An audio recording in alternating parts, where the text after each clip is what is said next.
check. 1, 2. Alrighty.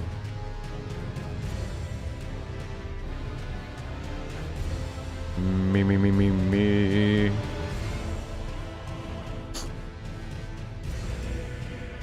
Let's get this bad boy rolling.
All right.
All right.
Okay.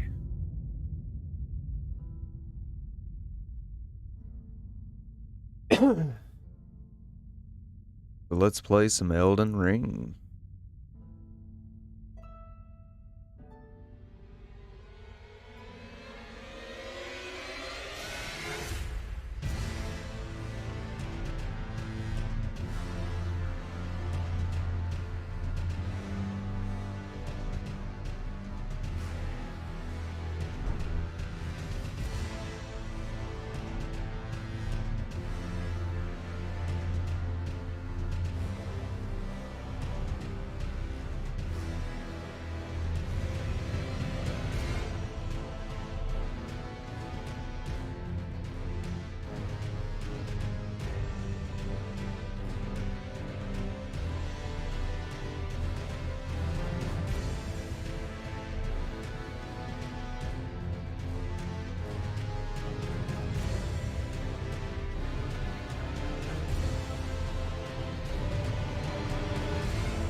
All right.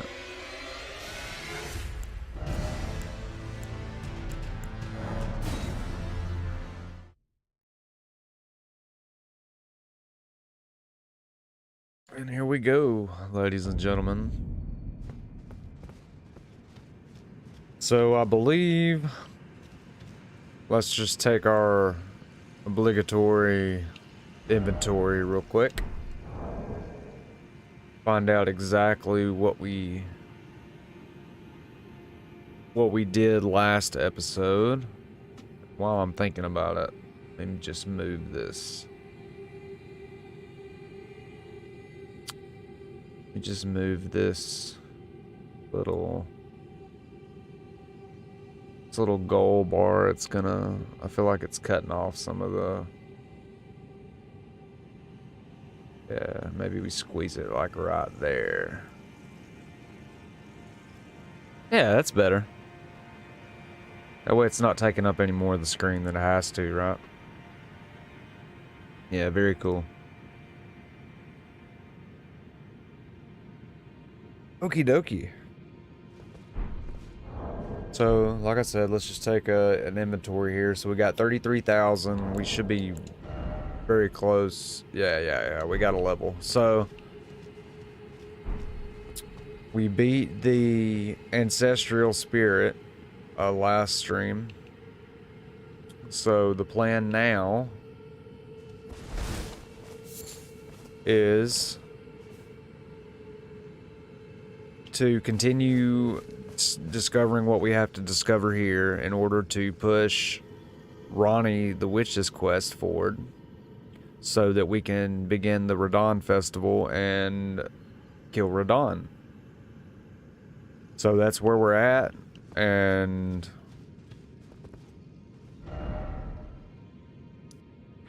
let's make the magic happen. You know what I mean? Abandoned merchant. I'm trying to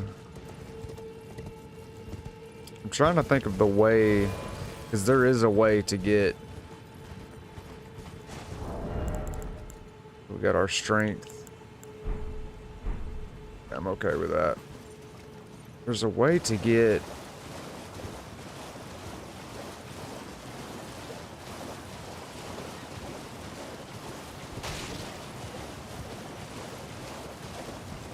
up above us, and I've just got to remember how to do it because it's been a while. Okay.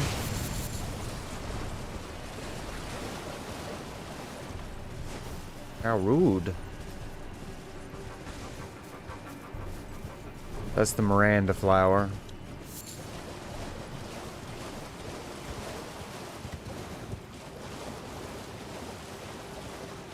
And what we're looking for here is either a lift, a doorway, a walkway. Wow. Okay.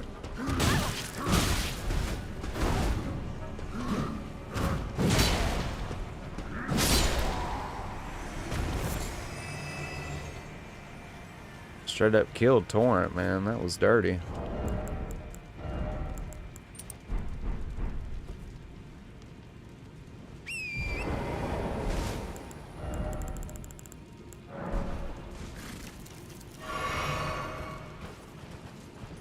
And we'll feed Torrent some raisins.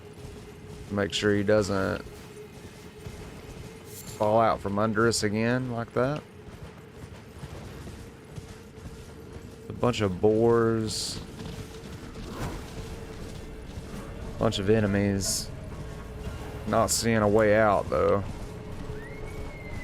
Melted mushroom.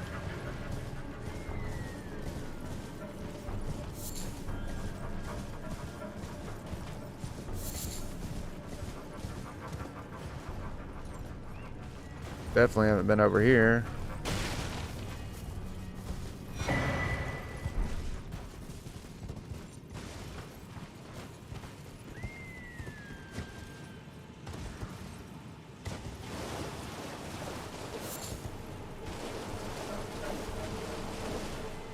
That's where we came from.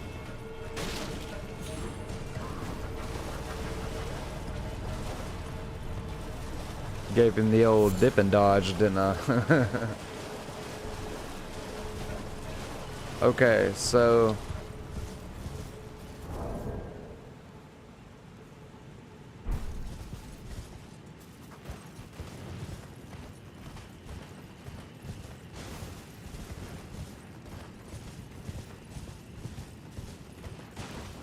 there has to be a way.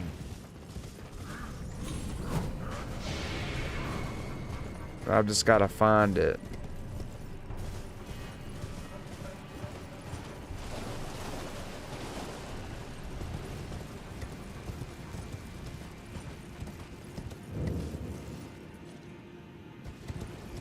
Is it maybe on one of these?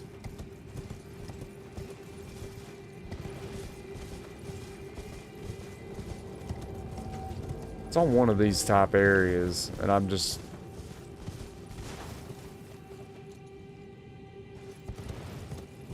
Maybe that one over there. Maybe. Oh, shit. Hey, I seen something down there, though.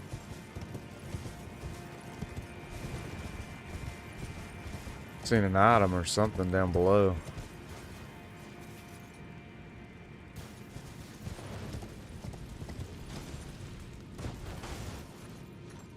Oh, that was a message.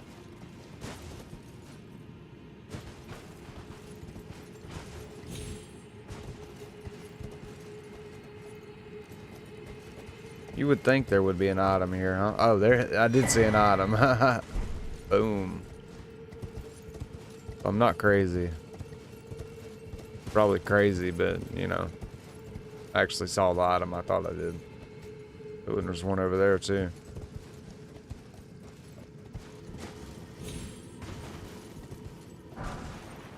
Golden Rune 6.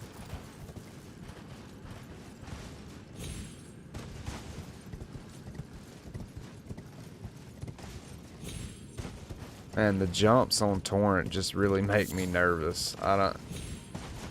He's kind of finicky sometimes, and like you try to double jump in one direction and he'll take you in a whole different direction, and it throws me off sometimes. I don't know about you guys.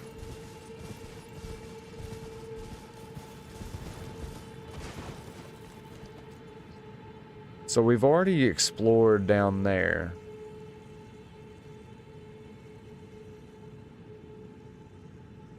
At least I think we did. Yeah, because we... Let's just... Yeah, so... We went all the way to the end here and then dropped down.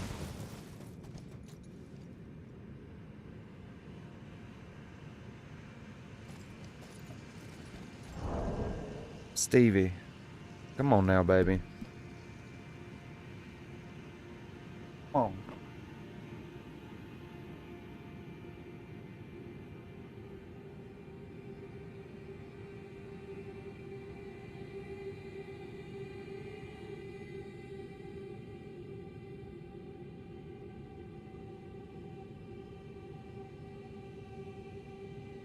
Crazy cat. My crazy little Stevie kitten.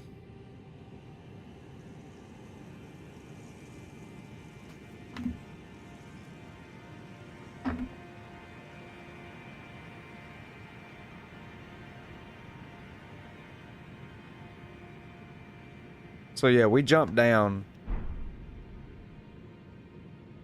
We jumped across, and then we jumped down. Because you can't make it back the same way you come from. But we definitely checked that out.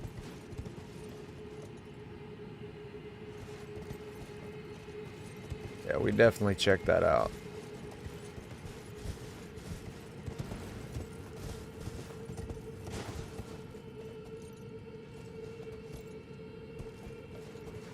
We just have to be careful right here because we've got to...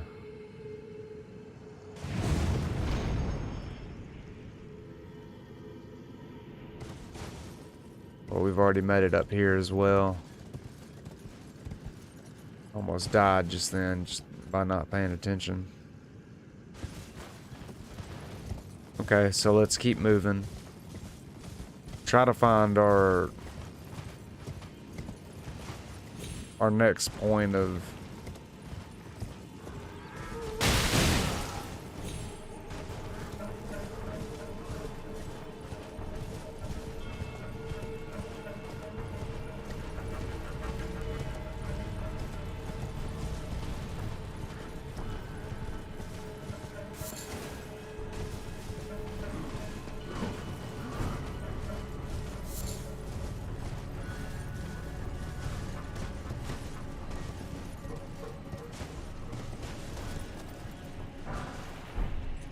Well, obviously haven't been on top of that thing, huh?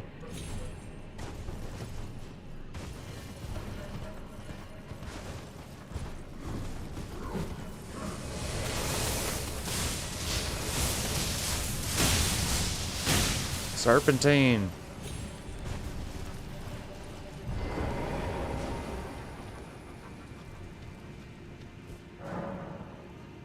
Activate the summoning pool.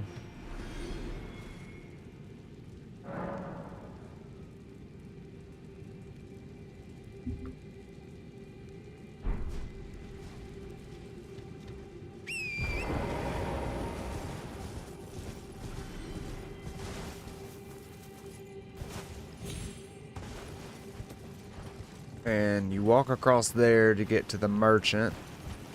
That's a big ass crab. And then... So I know there's a lift down here, but... Okay, I went around the right side last time. Maybe that's where I messed up. Maybe I gotta go to the left side.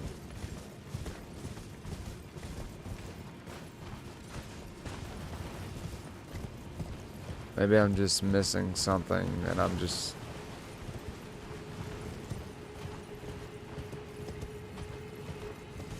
I don't know what I'm not seeing here.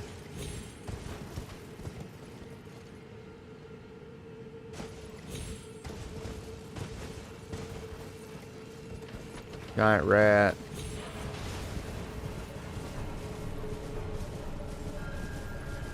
Some bow shooters down there.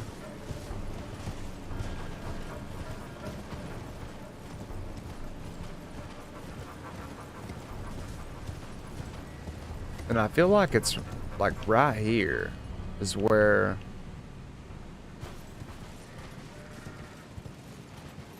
I'm supposed to do something and I'm not remembering what it is.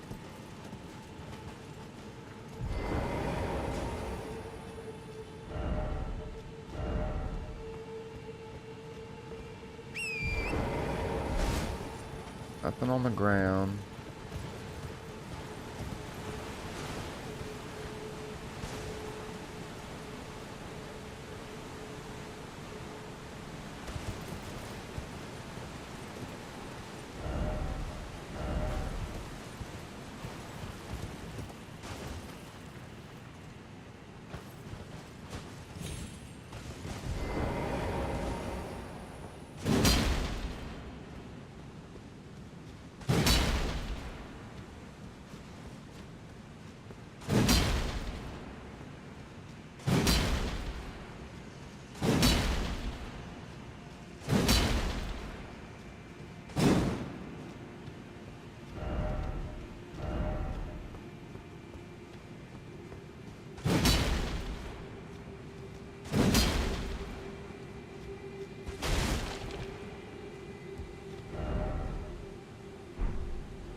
Okay, so that may be the answer.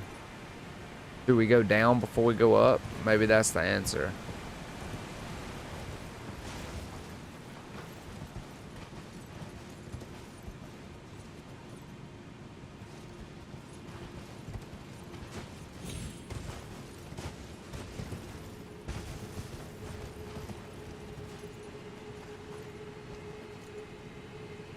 Yeah, that's what it's looking like. It's looking like we've got to go down there. Probably, well,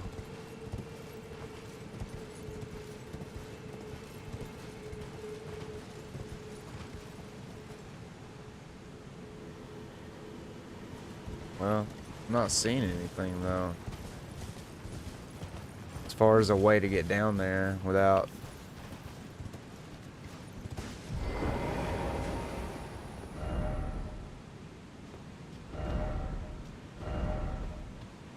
Key. Yeah, stone sword keys over there.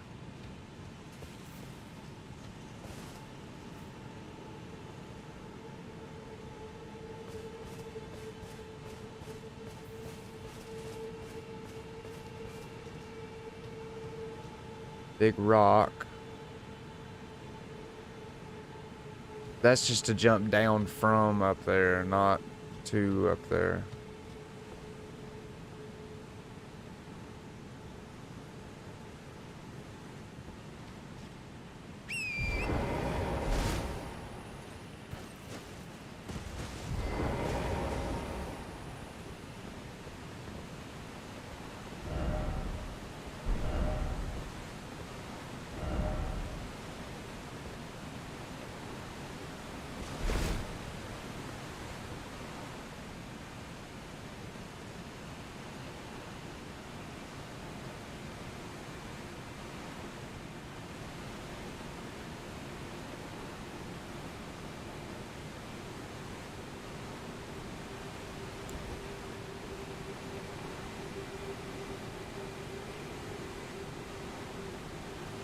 Because that lift back there takes us up to Caled.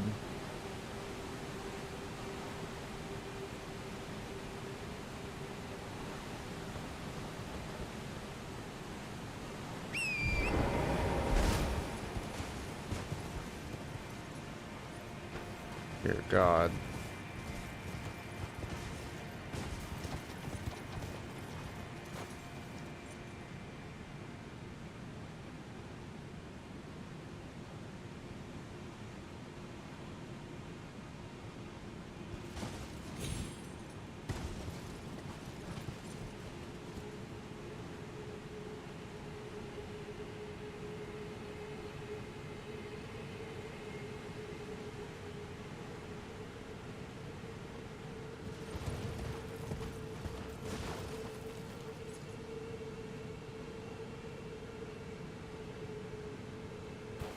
Wait a minute, wasn't there like a waygate or...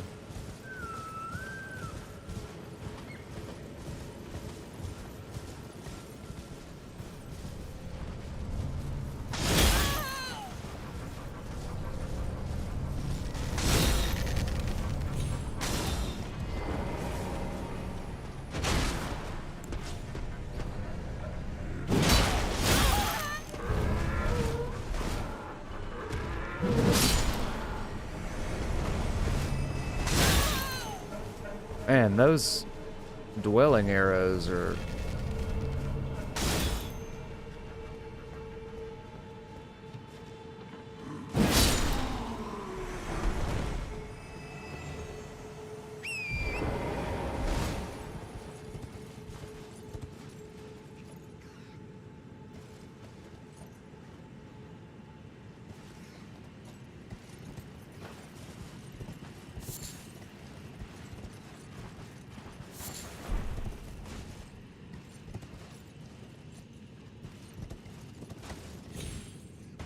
I want to say there was a waygate somewhere that I passed.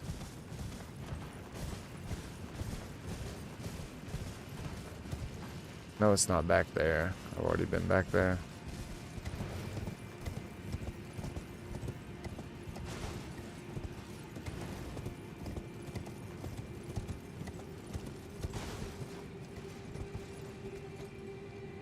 That goes up to Caleb, for sure. So, well, okay.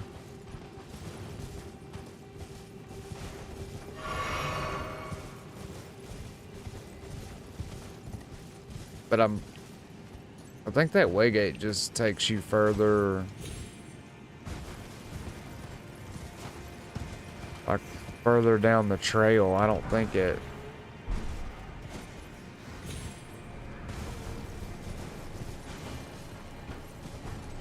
If I can even find it again. Let's see.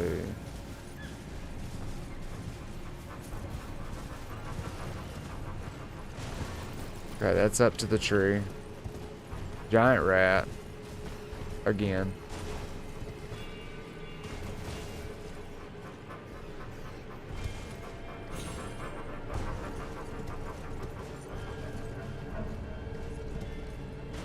Area to the right.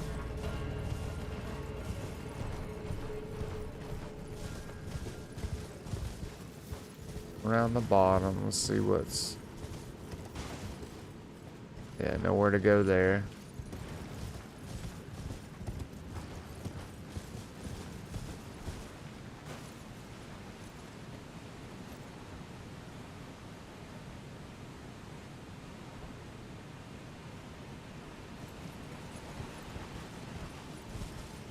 Is that the waygate? Okay, so there's the waygate I was thinking of.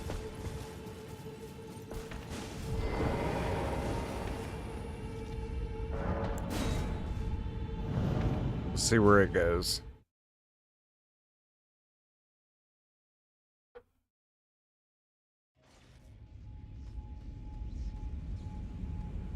And it just brought us back to the...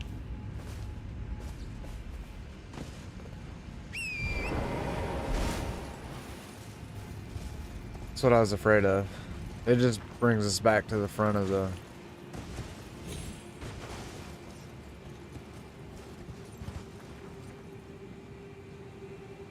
of the area.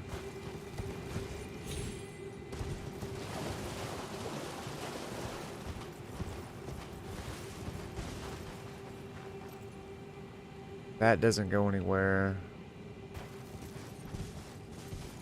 That's where we came from.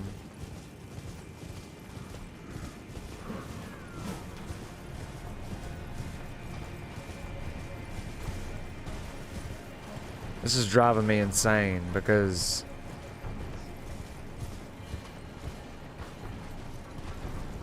I've only, you know, completed 500,000 playthroughs. It feels like.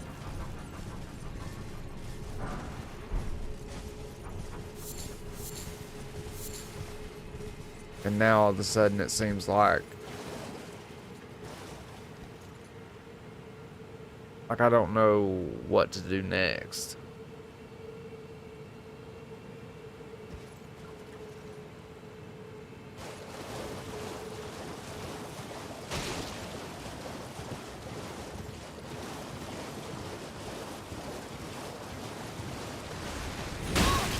Ow. Ow. Oh, God. Ooh, man, that was close.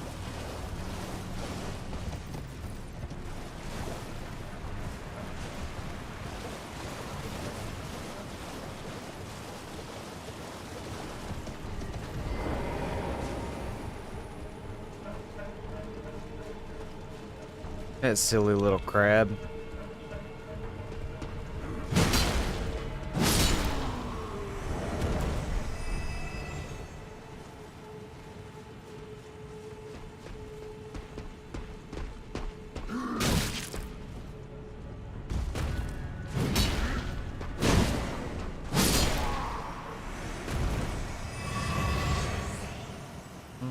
So I got my flask back.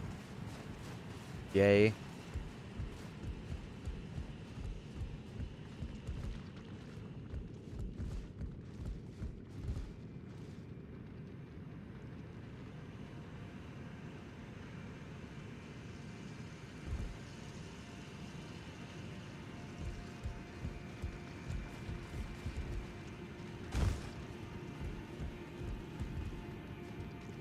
Okay, and the move is to go this way.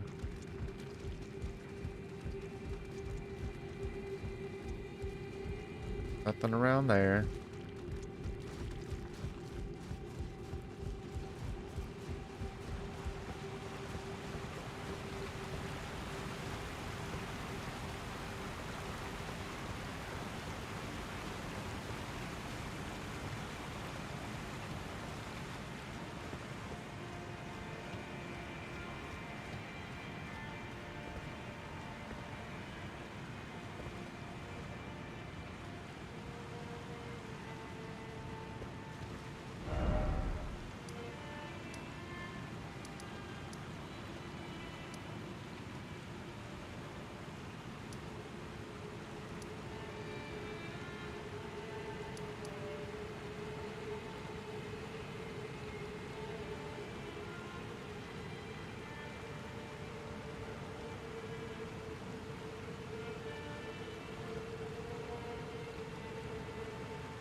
Okay, so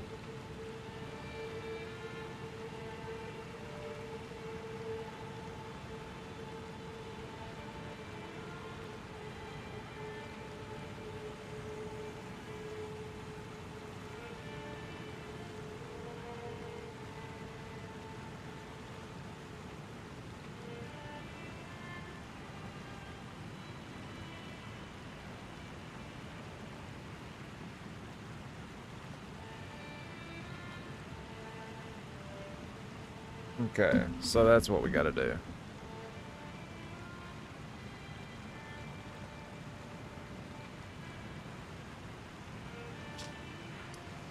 We gotta go holler at Celibus real fast.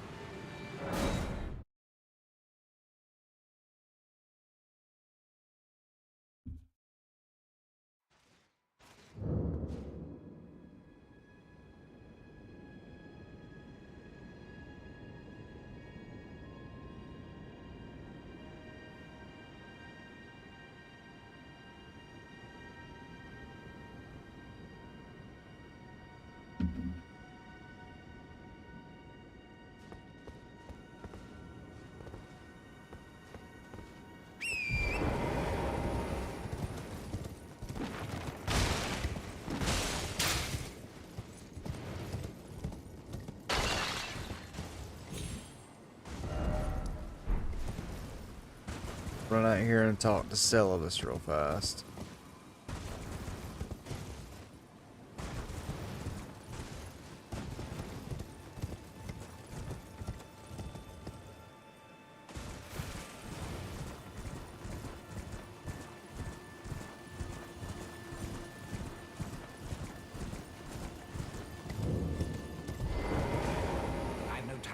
The only thing Are we under... I have enough.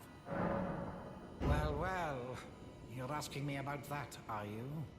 The task was left to you and the mongrel, was it not? Not only are you incompetent... Well, there's no helping it. Now's as good a time as any. I'll let you in on it. There's a glintstone sorcerer by the name of Selene in Limgrave. She owes me for the help I gave her when she was expelled from the academy. I asked her to look into the matter some time ago. I'll write you a letter of introduction. Go ask her. Alright, now we gotta go holler at Selene real quick.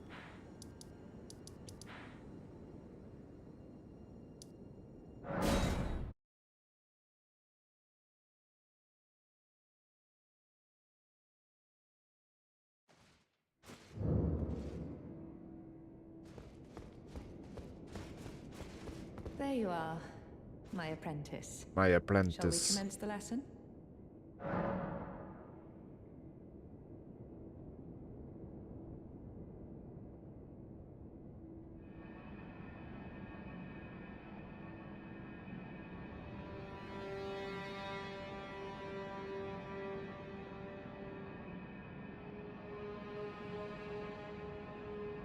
Yeah, I knew my...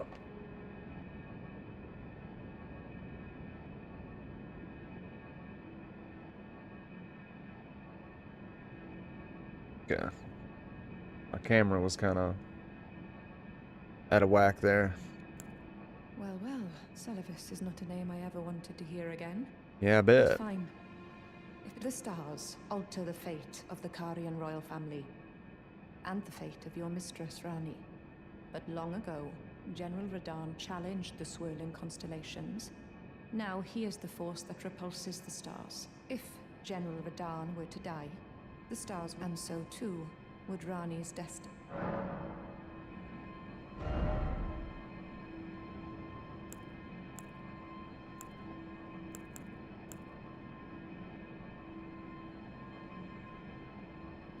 And of course, this is all stuff we can't use, so...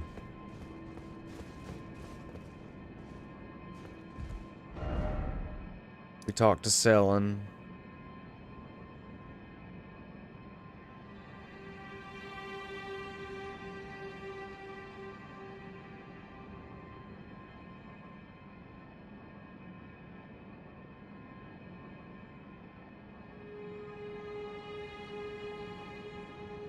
So now we gotta return to Blythe.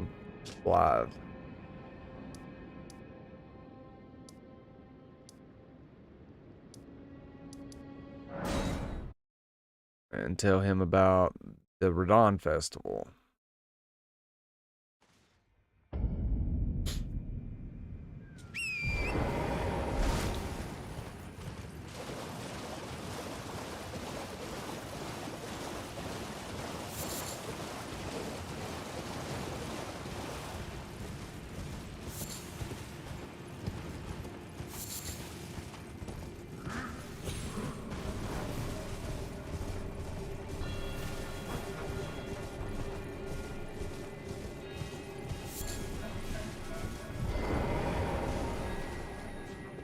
What news? So Rani's fate is kept in stasis by Starscourge RADAHN. That reminds me of something I heard. There's a festival being held at the castle on the southern edge of the Caelid Wilds, east of Limgrave. It's a festival of combat. And I heard that you can fight RADAHN himself. He who's once called the strongest of all the demigods. Maybe it's just a coincidence. But I think it's worth investigating. I'll be on my way to the Festival of RADAHN.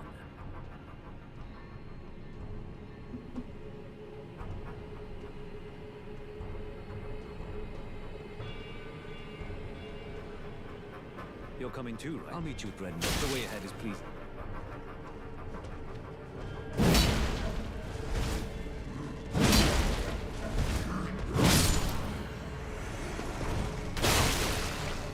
Wow.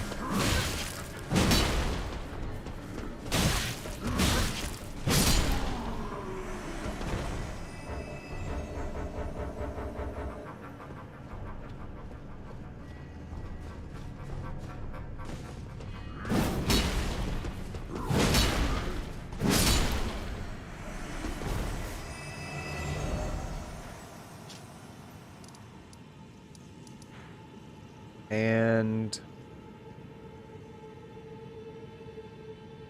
what do we need to do before we go fight RADAHN? That's the real question.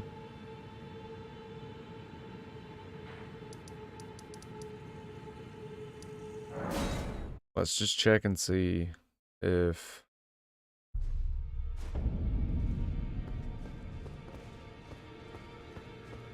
we can upgrade anything real quick. Greeting, are you here for spirit?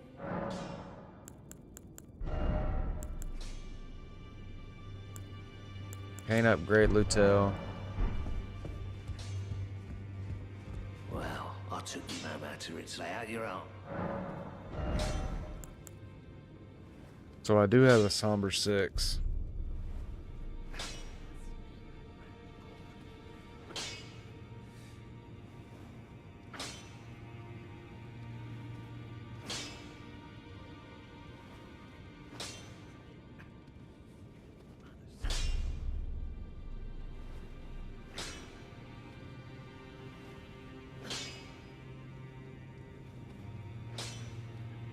That's quite a jump.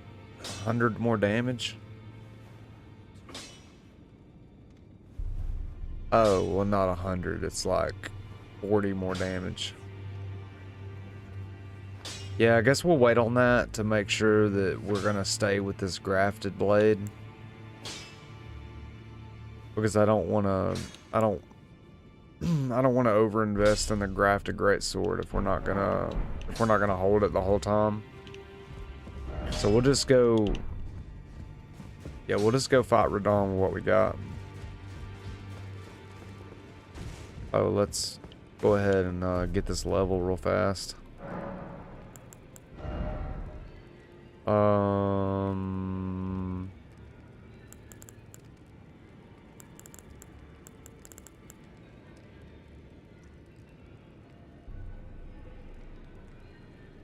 We'll grab one endurance. And then we will crush enough runes to get to the next one. So about 23,000.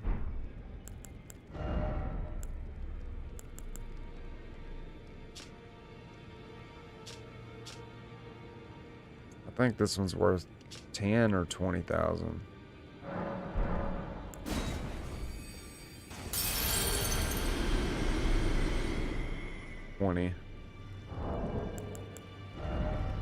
So we need 3, really not 3,000, more like 2,300. So 2,400. So let's 2,400.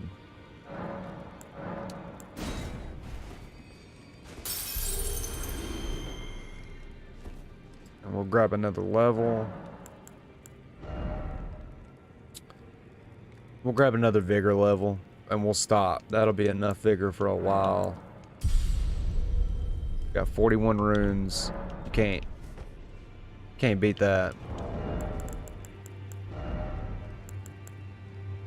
I'll swap to that.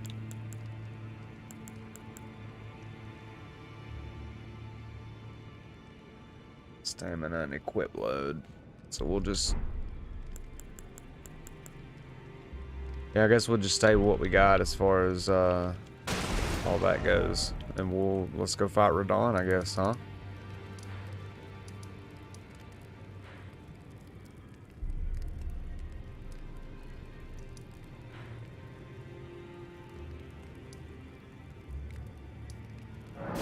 We'll run there from the Cathedral of Dragon Communion. Because there's another grace right there in front of Redmane that I haven't gotten yet.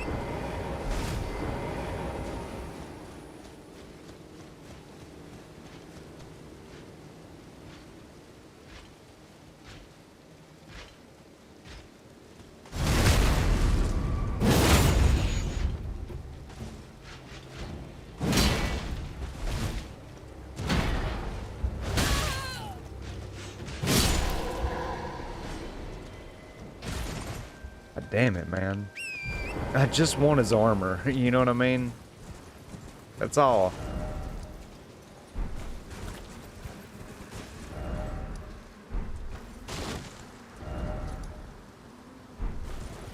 That's all I want is his armor. He just will not give it to me.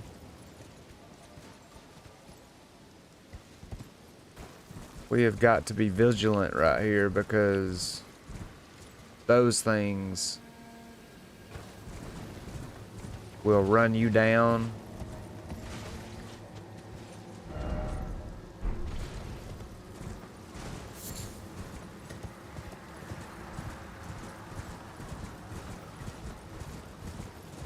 Shit. Oh, there's a golden seed that I haven't grabbed yet.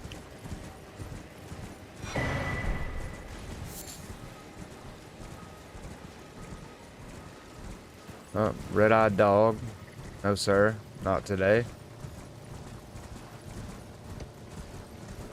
Hard pass. More dogs. Another bird.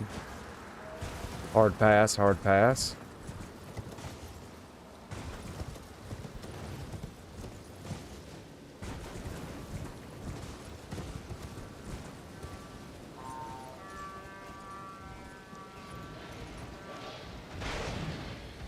And for those of you who really don't want to farm or whatever, this is an awesome place to just kind of, you can just walk down here and these RADAHN soldiers will sit here and fight these dogs and die and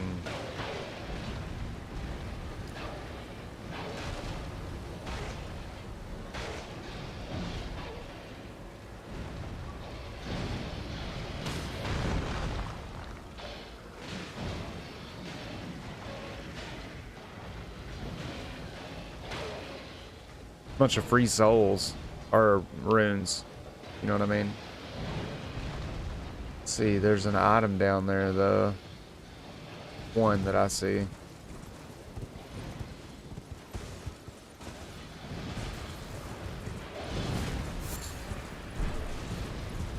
Moldering butterfly. Not really seeing anything else. And there's our...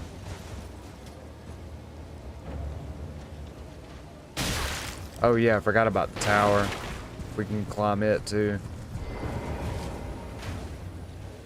We'll go ahead and climb up this tower, and I think there's a talisman or something up here.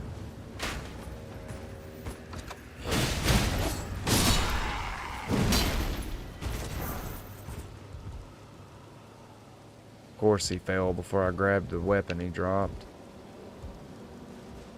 It's okay though, we'll just keep...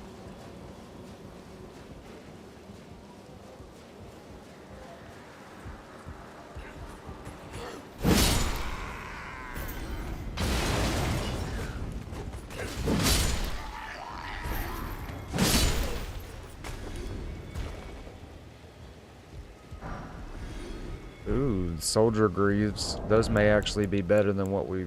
Well, I don't know. Mausoleum.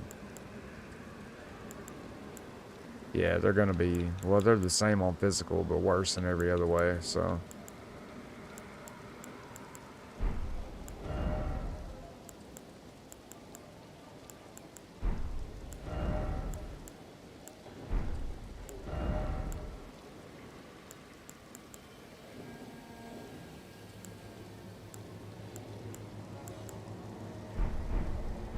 I think we're okay with what we got.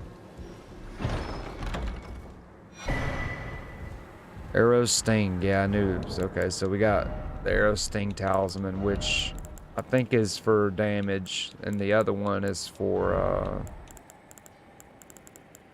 distance. Yeah, so this is the damage one, and then the other one you get is for distance. Not sure where the distance one is, but you run across it. I just can't think of right now where exactly it is. Yeah, I don't even know why that why that ladder exists. All right, so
see right there, case in point, we've just been standing around getting stuff from up there and stuff, and we went from almost no runes to 3,900 that fast.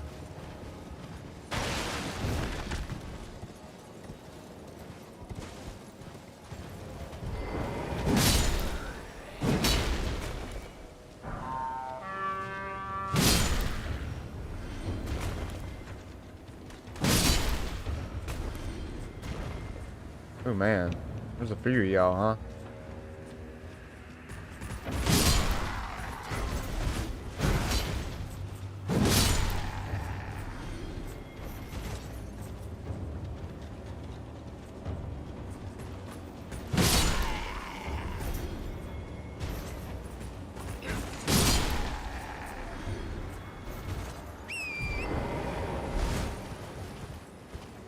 Alright, now that we've picked off the stragglers,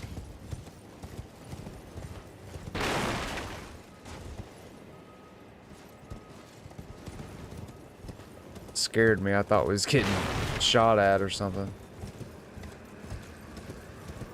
There should be a...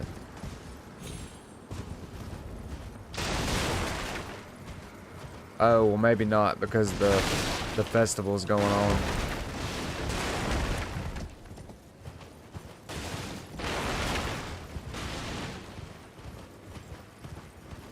Yeah.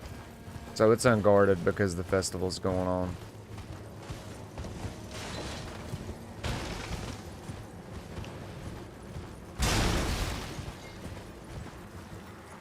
Just fine by me because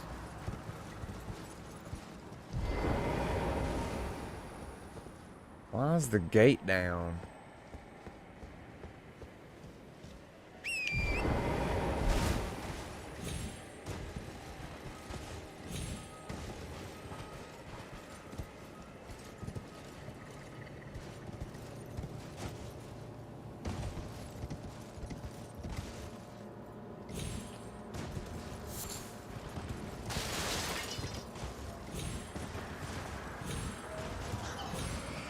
Not fighting all these bats all over again.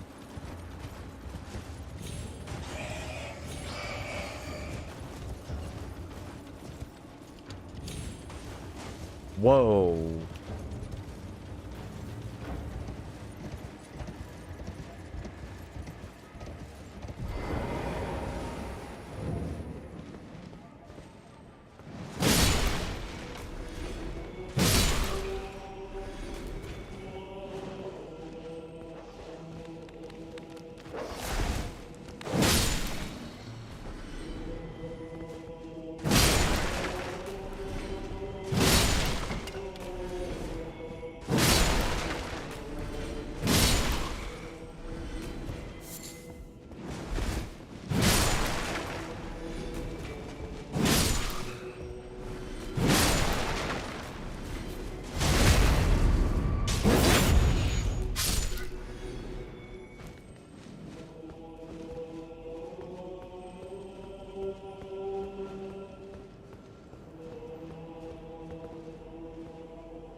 I think I opened all these doors up already, so.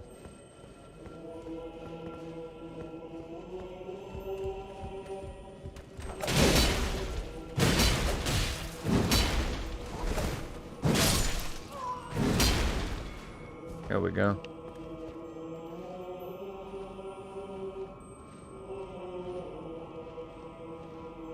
What is that buff for?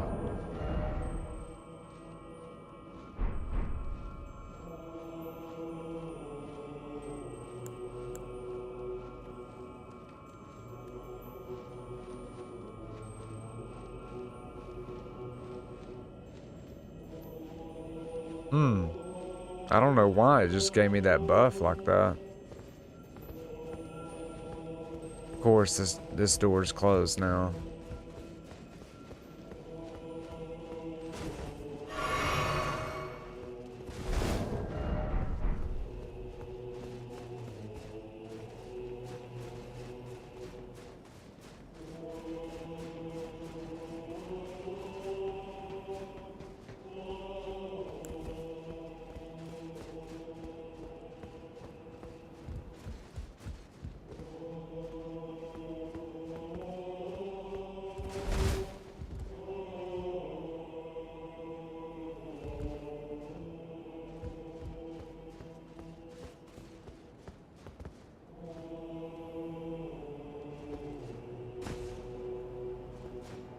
Shit.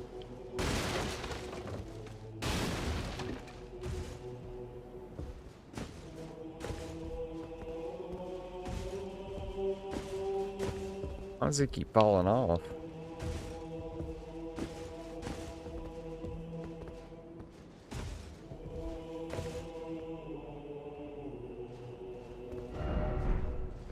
Yeah, right.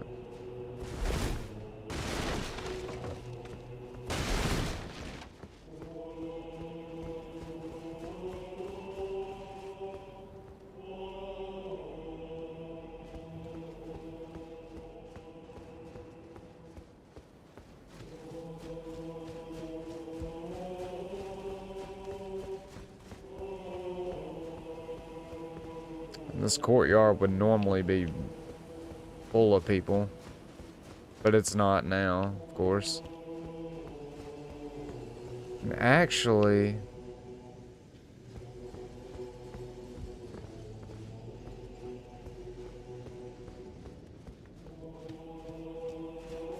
I can't remember, but I think there's like certain items that pop up here during the RADAHN festival that aren't here normally.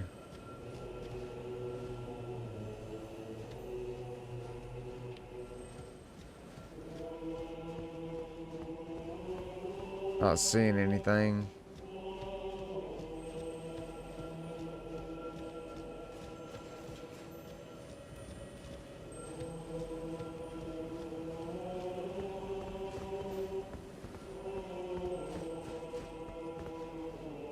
Yeah, all these doors are closed off.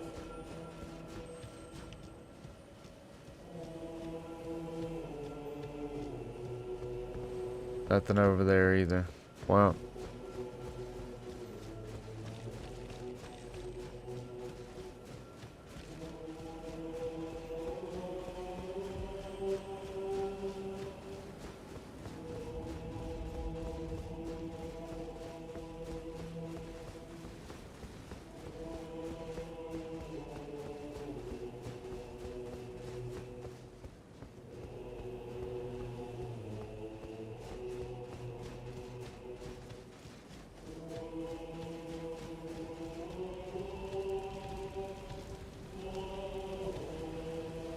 And we gotta talk to everybody here. There's Blythe. Ah, there you are. Took your sweet time. The players are all made up and waiting for the curtain. Let's give them a show to remember, eh? Just don't you go dying on me. For Ronnie's sake, too. Once more into the fray together, eh? This might even be fun. don't know about fun. I know if I was facing down RADAHN, it wouldn't be fun. Fun wouldn't be the thing that came to mind.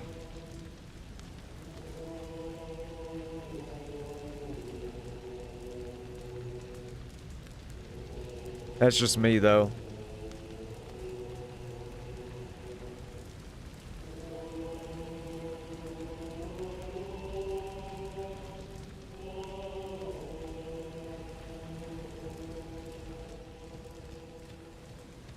She's the healer.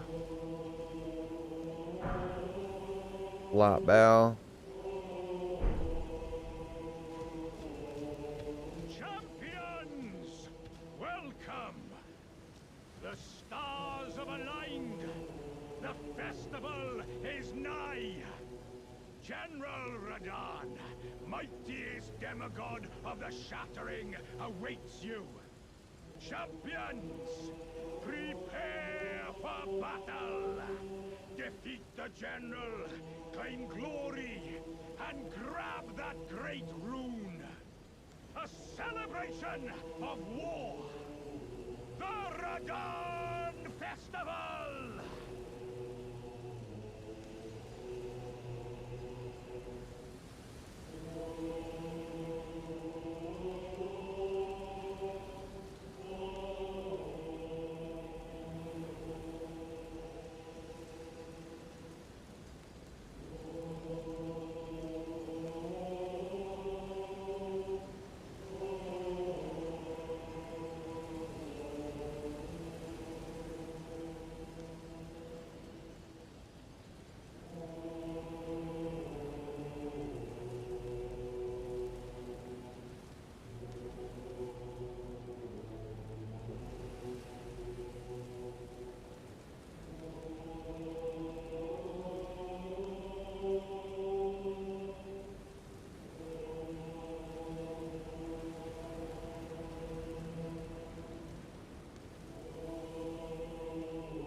Alright, so the idea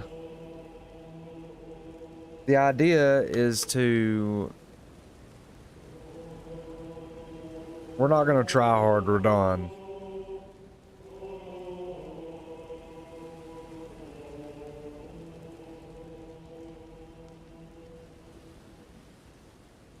We're gonna beat it like it was meant to be beat.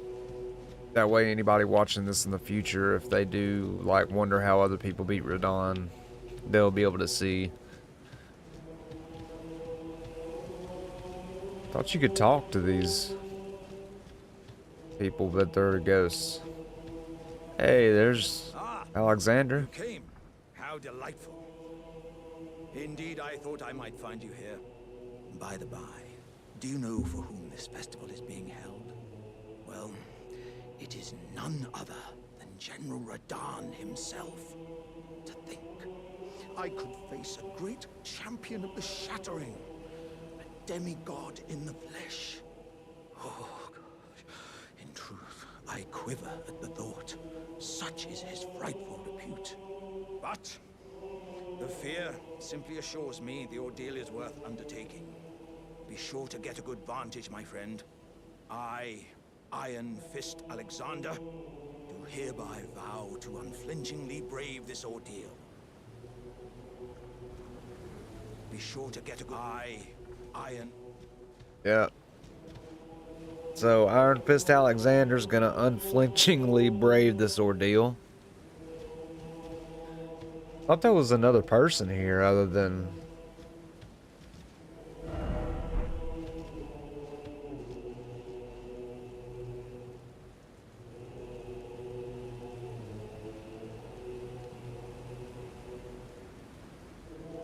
That's the dude that turns into a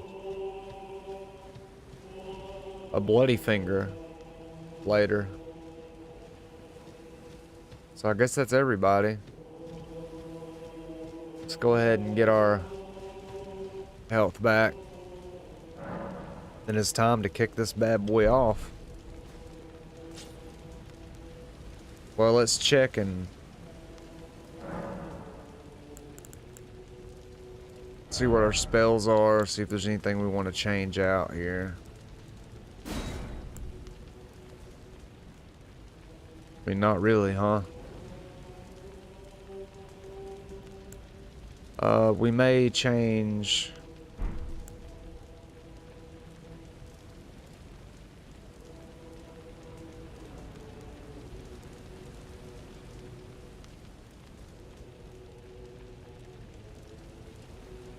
No, we're gonna mainly rely on Rod, I think, to kill him.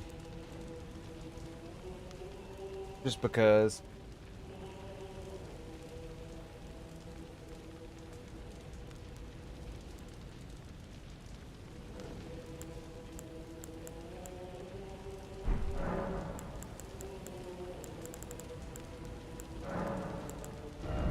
And we will get...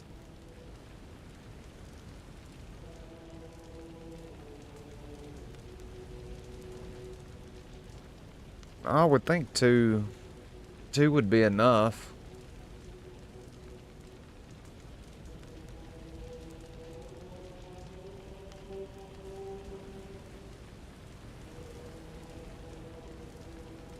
I would think. Oh, we'll do 3.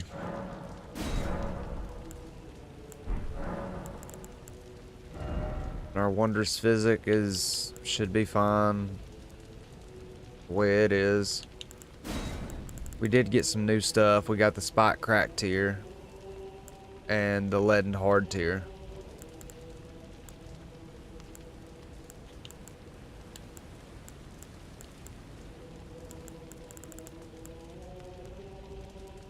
We may swap.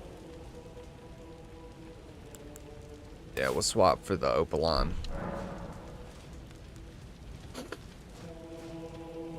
And wrong way. Well, let's go do this. Champions, welcome.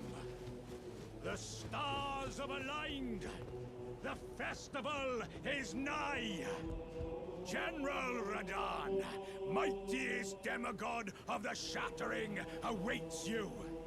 Champions, prepare for battle.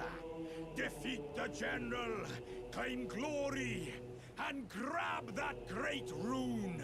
Grab the great rune. Celebration of war. Are you good and prepared, young chum? The festival begins. Ready as I'll ever be. Before we begin, allow me to paint you the full picture. Yeah, you mean scare me. Is basically what you mean.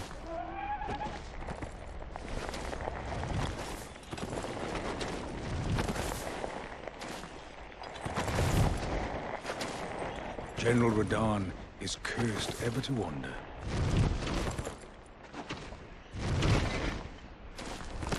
Eaten from the inside by Melania's scarlet rot, his wits are long gone.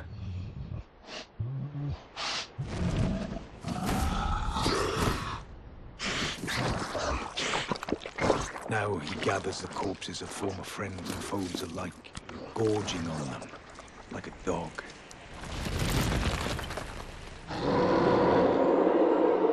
What a scary dude, man. Howling at the sky. But now, we must make merry. O gathering of But now, champions, we must make merry. revels begin. You're about to go... Celebration of war. You're about to go face a guy that RADAHN Festival. gorges on human bodies and howls at the sky, but hey, let's make merry. No worries, man. It's just, you know, General RADAHN, you know, the mightiest of all demigods. No biggie.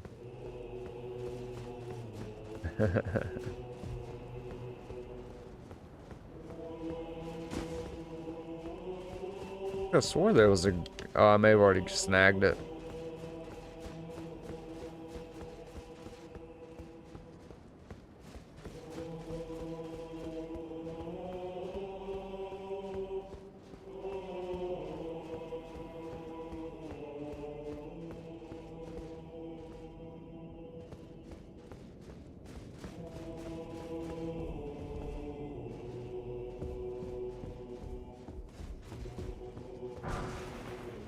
think stone 6.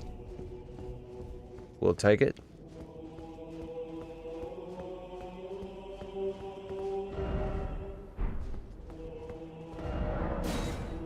Not sure what that door is doing there either.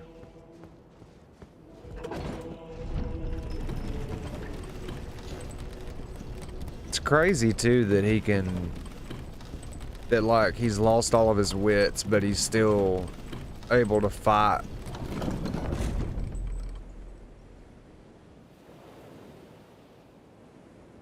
And ride his horse.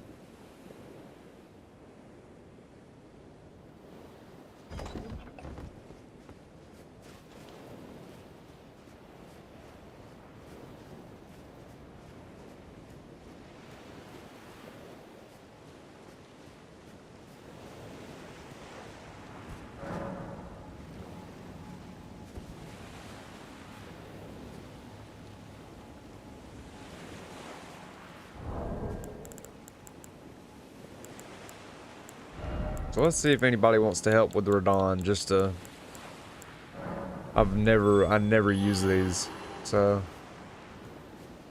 Oh, there is. There's a bunch of people that want to help. Look at that.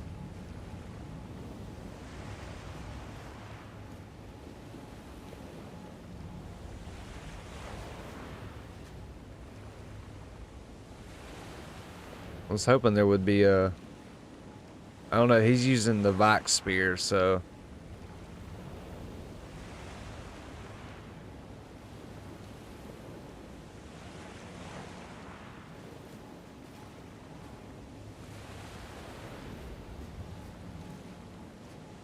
He's the only one left, huh?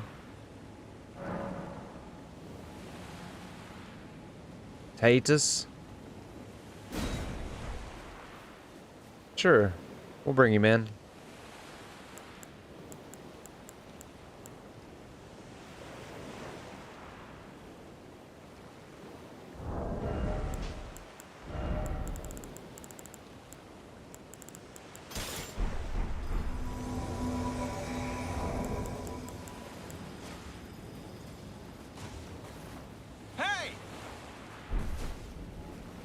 All right, my guy.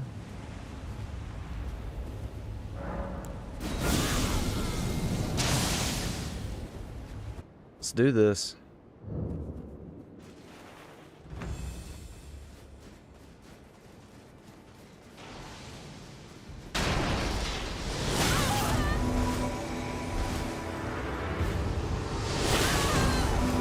Damn, not off to a good start. What is happening? There we go.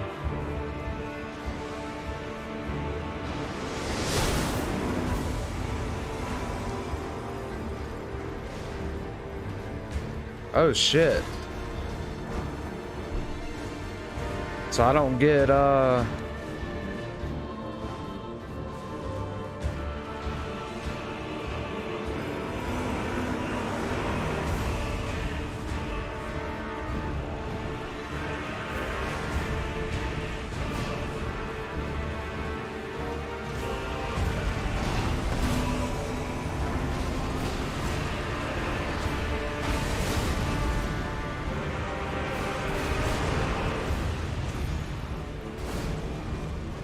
we'll come up here and grab the healer.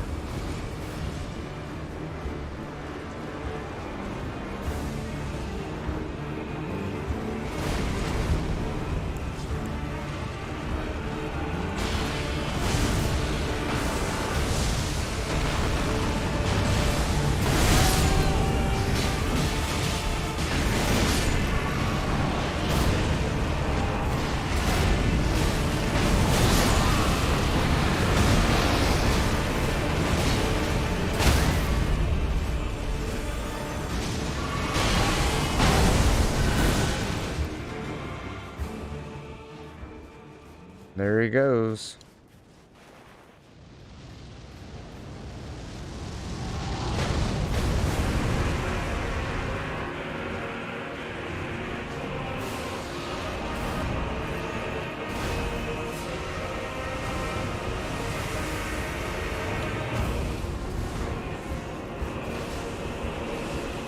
Where did all of our cooperators go?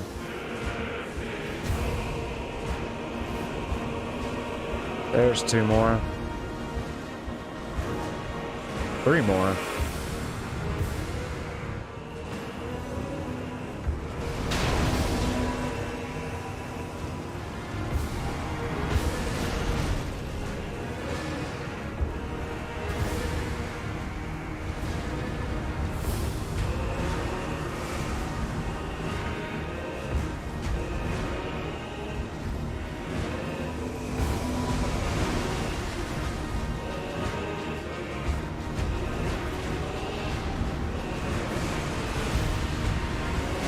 Wow, all I did was rot him a little bit.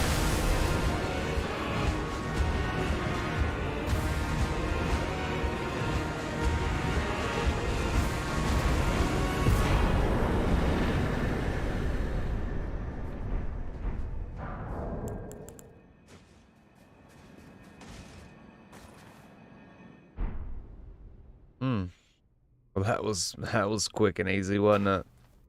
Kind of broken. I didn't think it would be that easy. I figured since I summoned somebody in, it would be a lot harder, like he would have a lot more health. That was kind of wild.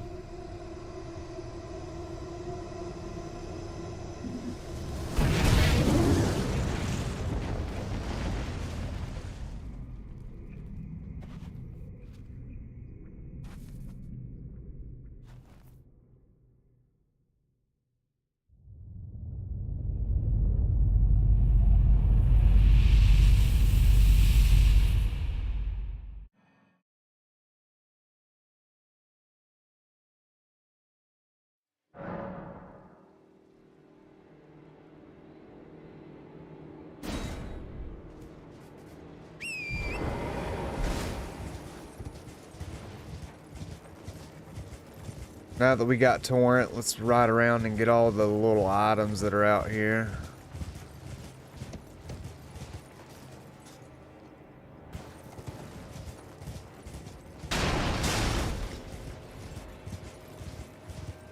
I know there's a few.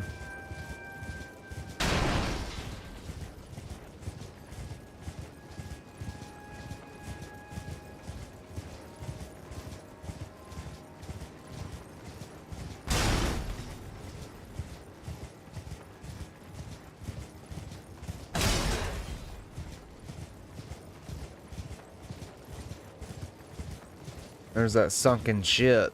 It's kind of suspicious that everybody talks about when you talk about lore.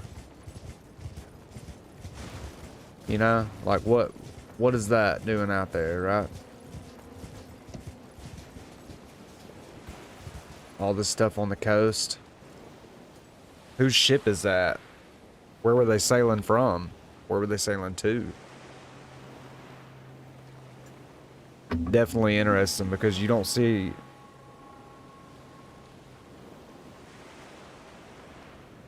a lot of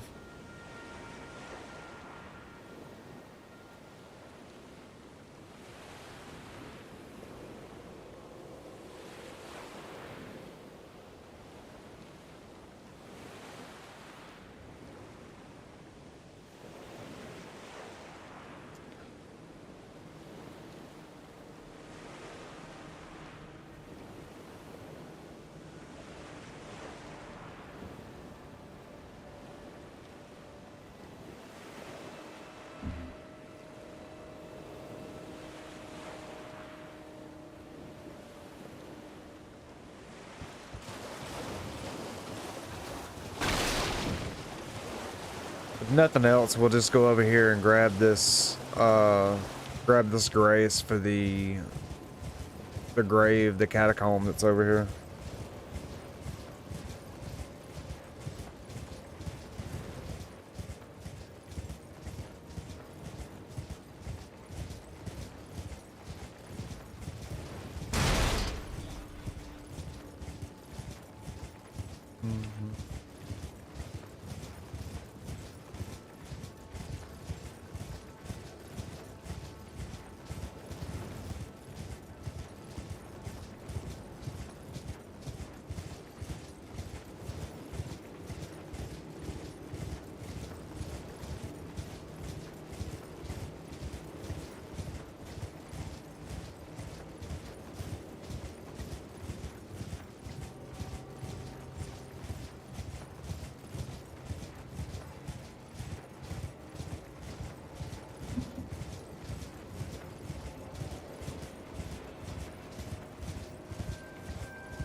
My steak fajita just got here, so, and I'm kind of starving because I didn't eat lunch today.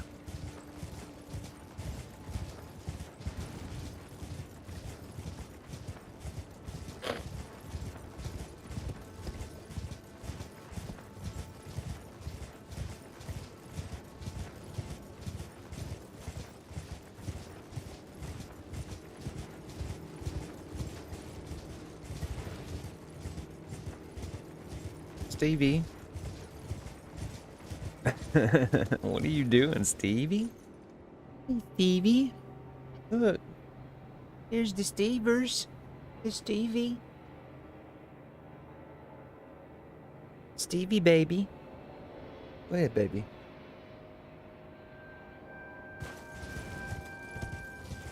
She likes to be held when she wants to be held, but if you try to make her, it's a no-go.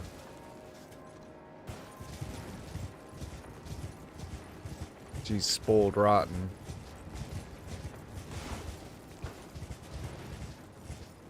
Where is this catacomb at? I thought it was further down, but then I didn't see it.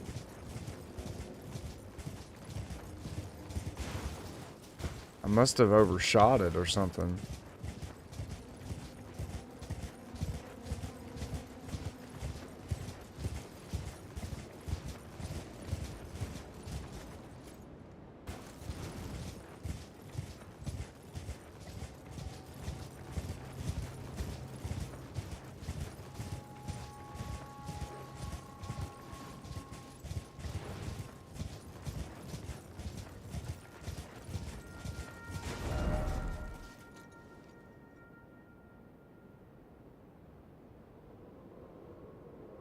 No, because I remember it being like down here.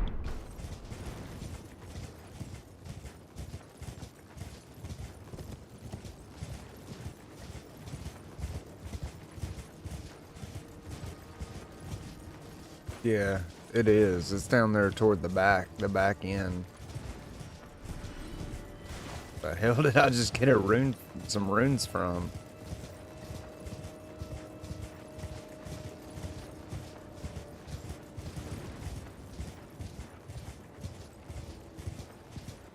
I guess I just ran right past it and didn't realize it. I don't know what I did right there.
It was a battle marvelously fought.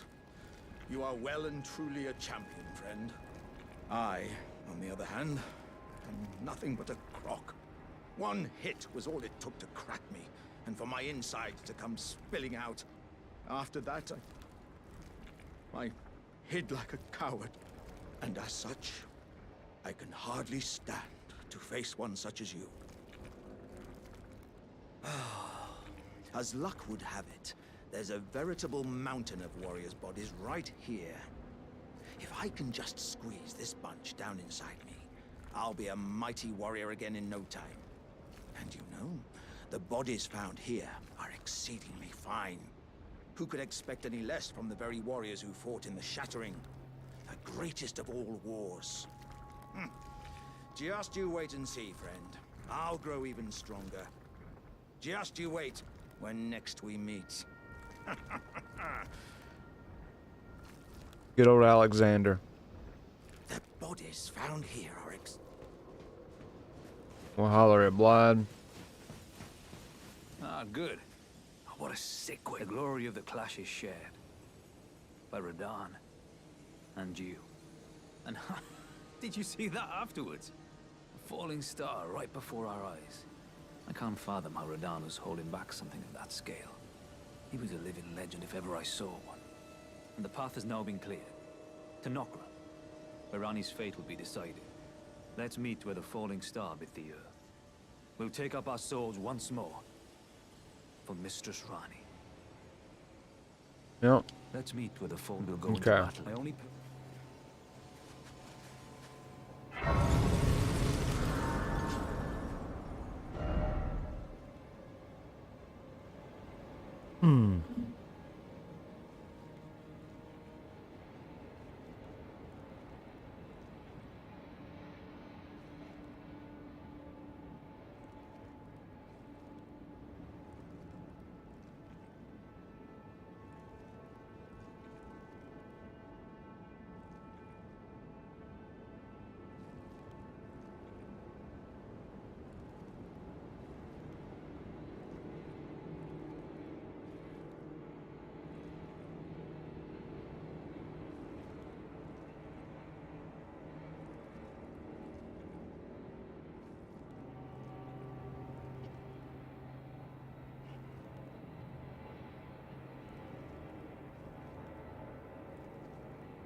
Okay.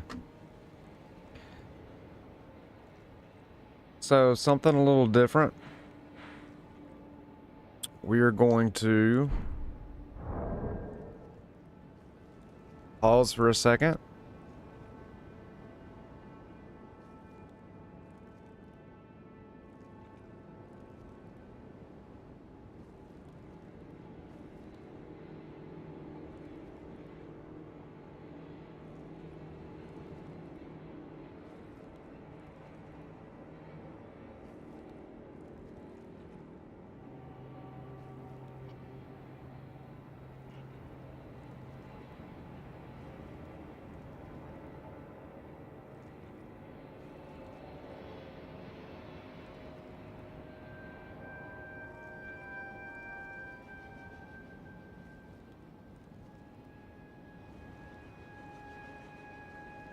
And we are going to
gonna do something a little different while I eat.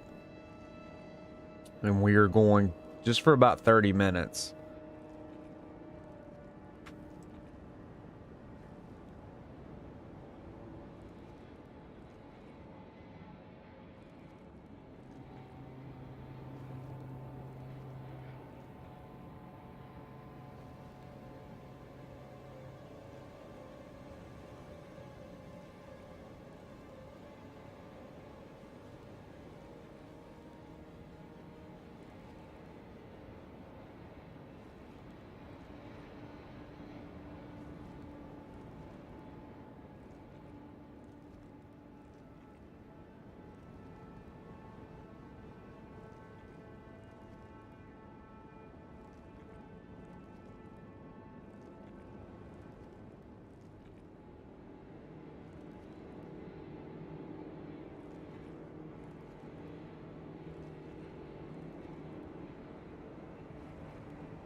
Okay.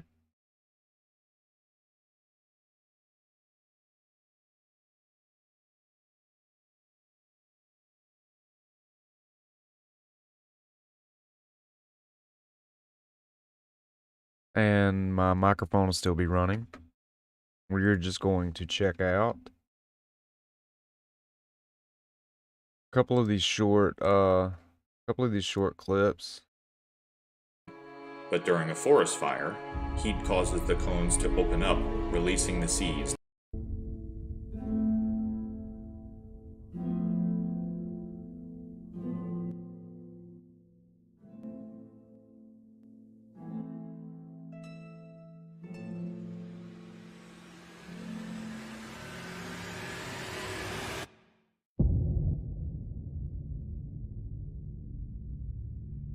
The golden Erd tree is the dominant visual feature of the lands between for its many inhabitants, and serves as an omnipresent reference point for the player character as they explore the land's many domains. The thesis of this video is that the original Erd tree is dead, having already been burnt during a specific past crisis, and that the current version of the Erd tree we see in-game, the toweringly impressive golden form we all instantly recognize, is nothing but an illusion. A persistent object of faith and reverence despite the fact that its age has clearly passed. When we enter the capital city of Leyndell, we are greeted by somber melodies, oracles trumpeting the arrival of a new lord, and a visual spectacle unlike any we've seen. A city worthy of the Vikings' awestruck description of Constantinople. Very Quote, interesting. "We He knew decides not to whether go we with were in heaven Constantinople there. or on earth. We only knew that God dwells there among the people, and their service is fairer than the ceremonies of other nations." End quote. But as we explore the city further, we begin to notice the unmistakable evidence of a prior cataclysm. Yes, there is that one. But beyond Grandsax's entry, we see a city in despair. Soldiers roam the streets or sit in resignation, having apparently long abandoned their patrols. Piles of ash clutter the streets and obstruct pathways and arches. The source of the ash is clear, as we see at the end of the game when the current version of the Erd tree is burnt. Leyndell turns into a capital of ash. And perhaps most curiously of all, yellow wax seals the doorways and windows of the houses of the capital. See all the yellow wax around the doors? These last two paint and a it's very that way specific picture. before you even burn the Erd Ash tree. has accumulated on the ground all throughout the capital, so much so that its citizens have taken to sealing their doors to prevent the ash from entering their dwellings.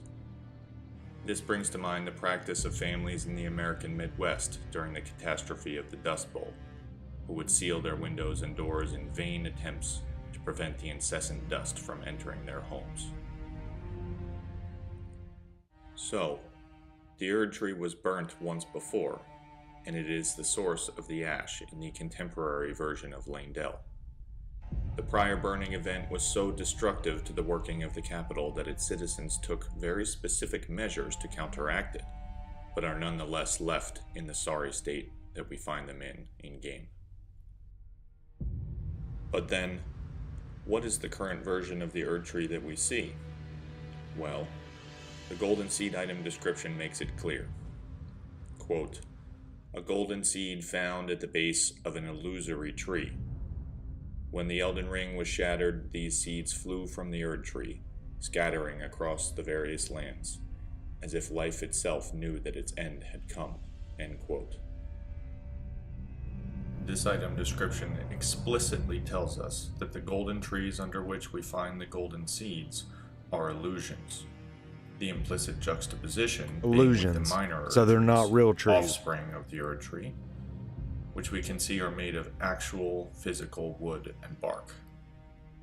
Furthermore, the Blessed Dew talisman description reads, quote, "Talisman depicting a drop of the Erd tree's sap, a blessed boon.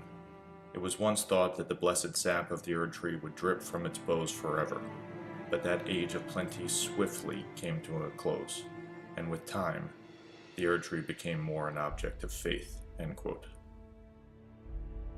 Rather than simply succumbing to the inevitable decline of all living things, the swift end to this bountiful age indicates a specific destructive event, which we now know is the first burning of the Erdtree. When it was replaced with its current form, the golden spectral illusion, it became merely an object of faith. Indeed, we even know of another example of a golden illusion that anyone who's played the game will instantly recognize: the first Godfrey fight. The Godfrey that we fight in the first encounter is explicitly referred to as Godfrey the First Elden Lord, a moniker referring to his past glory, and the axe he wields in game is unbroken. Contrast this to his second corporeal boss fight as Horalu, and we see the broken axe, which we know specifically was, quote, broken in a battle fought as leader of the Tarnished during the Long March, end quote. If the axe was broken during the Long March, then the first Godfrey fight must be a golden illusion conjured of him prior to his tarnishing, at the peak of his powers. Unless there be any lingering doubt about its prior destruction, the current Erdtree even contains a sliver of its original form, the small window of bark and wood at its base. This is all that remains of the original Erdtree's form. That we can see. This gives new meaning to the descriptions of the sacred tier. See, it makes me wonder what's underneath that Erdtree, worshipped in that the illusory tree lands. that he's talking about that covers the Erdtree. During the age of the Erdtree, these tiers were used to spread the faith, end quote. Now we know why the age of the Erdtree is referred to in the past tense here, and why its blessings are but mere vestiges. Several obvious questions remain, namely, who, when, and perhaps most pressingly, why. The when is implied by the aforementioned Golden Seed description to be during the shattering of the Elden Ring. Just as the civil war that followed became known as, quote, the Shattering of the Elden Ring seems to be describing a specific catastrophe that involved the first burning of the Erdtree. When the player character burns the spectral, illusory Erdtree at the end of the game, they do so in order to brandish the broken Elden Ring and forge a new order of their choosing. The obvious symmetry of an initial Erdtree burning event which caused the shattering of the ring, and the subsequent burning event which allows its mending, is no doubt deliberate on the part of the developers. Furthermore, the Golden Seed description even tells us the mechanism of this catastrophe, as it states, quote, when the Elden Ring was shattered, these seeds flew from the Erdtree, end quote. Many species of coniferous tree actually need fire to spread their seeds, a process known as serotiny. Serotinous pine cones are initially dormant, their seeds sealed with resin, but during a forest fire, heat causes the cones to open up, releasing the seeds to be carried by heat drafts and scatter across the lands. Indeed, many forests actually need periodic fires to maintain the overall health of the forest. If one does not allow the natural cycle of growth, burning, and regrowth, the entire forest suffers. Likewise, the who in this whodunit is fairly obvious as well. Melina, the Kindling Maiden.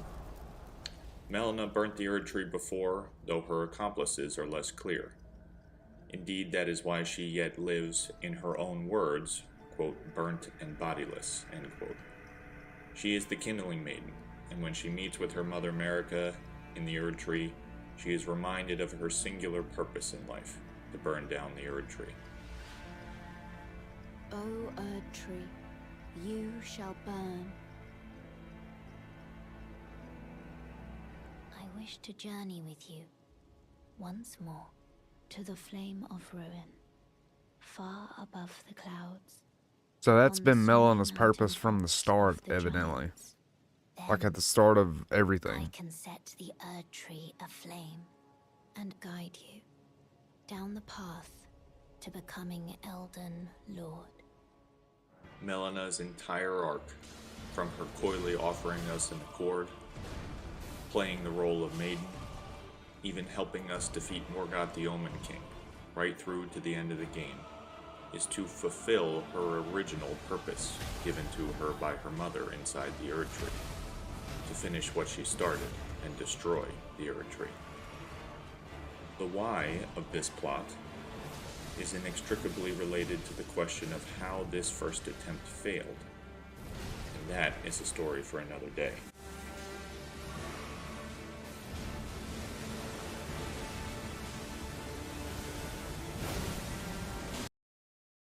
So there's the first one.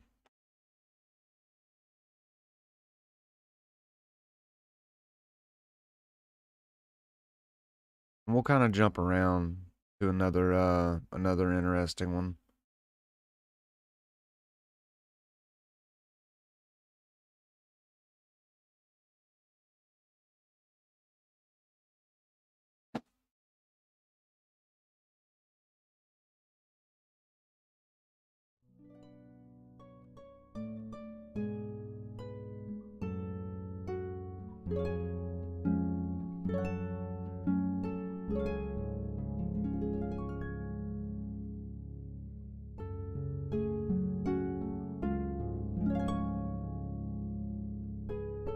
Obviously now he's going to talk about Volcano Manor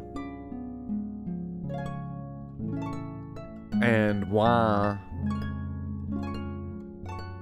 worshipping a serpent in Elden Ring is considered blasphemous as far as, you know, the Golden Order goes.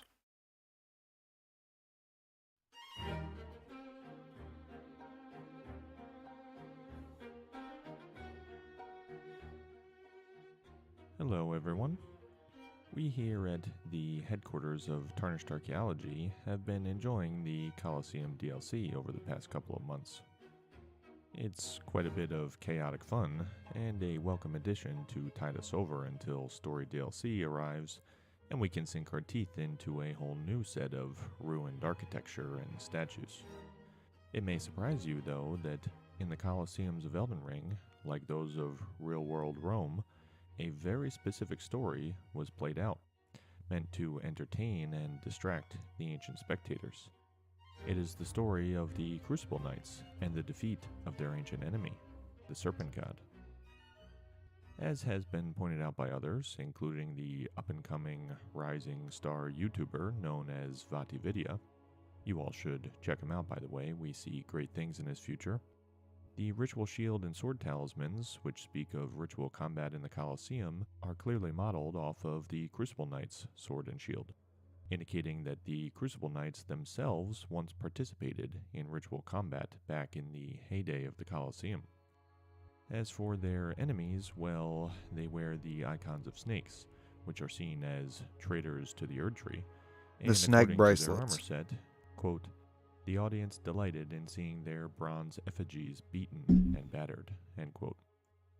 So evidently, the Crucible Knights would ritualistically combat and probably kill the avatars of the snakes in the Colosseum, like Romans recreating and reliving ancient battles in their Colosseum. What this clearly recalls is an ancient hostility between the serpent and the Erd Tree. Stories told of the treachery of the snake were evidently widely known. Otherwise, why would the crowd at the Colosseum cheer with such delight in seeing these serpentine effigies beaten and battered? But almost nothing in-game actually explains this hostility, at least not directly. As always, hidden beneath the surface lies a deep and mysterious story.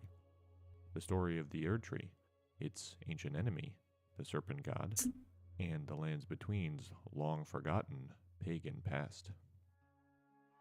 Dude, that's where he got me, the pagan past. What does that even mean? But The most obvious place to start unraveling this it is story would be interesting. the Volcano Manor. The It is, after connections he all, makes ruled over between these like days by a giant Christianity snake and who's just quite fond of fire and lava. how Our like god's symbol is that of a great serpent devouring the world, and we know his ambitions were regarded as blasphemous. So much so, in fact, that the siege of Mount Gelmir is the only known example of an offensive expedition by the forces of He Lindell, compares the two who like otherwise Christianity remained is the a Golden predominantly Order, defensive basically, stance during the and Shattering War. Think of the first or second super offensive of interesting Lindell. that, So intolerable were you know, Rhonda's like the actions snakes and are plans considered that Lindell, for the first the time pagan since the past, Ionian Wars you know, concluded, of the actually lands ventured between, beyond their and you know, impregnable walls Christianity and or the Golden besieged Order the is enemy. them moving out of the The assault on pagan Mount Gelmir past that they resulted have. in a wretched, unending war with no glory, which Gideon Ofnir calls, quote, the stage of the most appalling battle in the entirety of the Shattering, end quote. So again, why? Of all the depravity of the Shattering, Melania's rot, Mohg's abduction of Mikola, Godric's feeble grasps at ancient power through grafting, why was Rykard's blasphemy so intolerable that this appalling battle of unending death and suffering was a worthwhile price to pay? Like the story of the Colosseums, this reflects the ancient enmity between the snake and the Erd Tree that is merely resurfacing in modern times. When we do enter the Volcano Manor proper, this enmity is plain to see. Lady Tanith rather matter-of-factly announces that, quote, this is a war against the Erd Tree, end quote, and solicits you to, quote, rise with us against the Erd Tree, end quote. No doubt, this is what is meant by blasphemy, a word which means essentially to speak ill of a god, as opposed to the more common accusation of heresy, which derives from the Greek word for choice. Heresy is what the Orthodoxy tends to call the non-Orthodox faiths, whereas blasphemy is basically talking smack about God. And you'll agree, Tanith and Rykard definitely fit that description. Not only do they speak openly about rebelling against the Erd Tree and the Greater Will, but in the manor itself there are several paintings of a burning Erd Tree, initially somewhat muddled by the saturated red lighting, but which is reproduced in concept art, so there can be no doubt as to what it is actually depicting. This is about as blasphemous as it gets. In the prison town, we see the consequences of this war against the Erd Tree playing out in their full horror, once again with the common folk suffering the worst of all. The crucified and burned corpses all wear the symbols around their necks of devotion to the Erd Tree, and, found within a dungeon on a tortured and now long-dead corpse, we find an Erd Tree seal, said to be, quote, once the focus of religion in the lands between, end quote. Clearly, the inhabitants of the manor have turned against those loyal to the Erd Tree, and have tortured and killed them. Even the hanging cages found throughout the manor, an idea Miyazaki has clearly liked since the days of Latria, take clear inspiration from the Anabaptist rebellion in Munster, during which a radical Protestant sect, Latria he's talking about is in to us Demon too, Souls, by the way. yes, a For those of you who haven't played Protestant Demon sect Souls. essentially took the city hostage, ending with key leaders of the rebellion being hanged from cages outside the city's main cathedral. There are actually more inspirations from this time period in European history, which we will discuss in a moment, but for now, the point is, this whole scene conveys religious strife and persecution. So without a doubt, this is a religious cleansing happening on Mount Gelmir. Those loyal to the Erd Tree have been massacred by those loyal to Rykard, the Serpent God, and their blasphemous religion. But if there's all this purging of Erd Tree loyalists and iconography going on, what about all those tree banners still hanging in a few places within the manor? They're pretty easy to miss, but they are definitely there. How come those weren't pulled down and destroyed too? It sure seems a bit odd for a town consumed by religious rebellion to just allow the banners of the faith to still fly. Well, what if we told you those aren't Erd Tree banners at all? If you take a look at where they're actually found in-game, there are just a few places. One, beyond the Capitol Rampart in Lindell, past the saint statues in an older part of the city. Two, in the fortified manor, paired with banished knight banners, and again amongst... So when he's talking about the fortified manor, he's talking about basically the Round Table Hold, which is... The Round Table Hold is like a Like an ethereal version of the area he's describing. Some saint statues. And 3, finally, in Stormvale, amidst, you guessed it, saint statues and banished knight banners. And nowhere do you find these crimson and gold banners simply mixed in with Erdtree banners. They represent distinct iconographic strata. Of course, we understand the initial intuition that these are just different representations of the same tree, like, say, banners of different sizes or shapes. But if you look closely, that just doesn't hold up, because they are never found together and are found in distinct architectural strata. They have different colors and even subtly different shapes. There are plenty of Erdtree banners with different shapes, but these crimson and gold banners are something else entirely. They are representations of sacred trees from different eras. This is the banner equivalent of the Great Tree relief, and in fact, it's no coincidence that those two are often found together. Even if you prefer to think that this is just another banner of the Erdtree, it is definitely a tree banner from during the time of the Great Tree reliefs and saint statues, during the time when Stormvale and the fortified manor were built. In other words, the time before the Erdtree. We'll return to the full implications of this later on in the video, but for now, just keep in mind that the Volcano Manor was part of the Saint and Tree stratum, at least for a time. Keep this in mind as we piece together this story.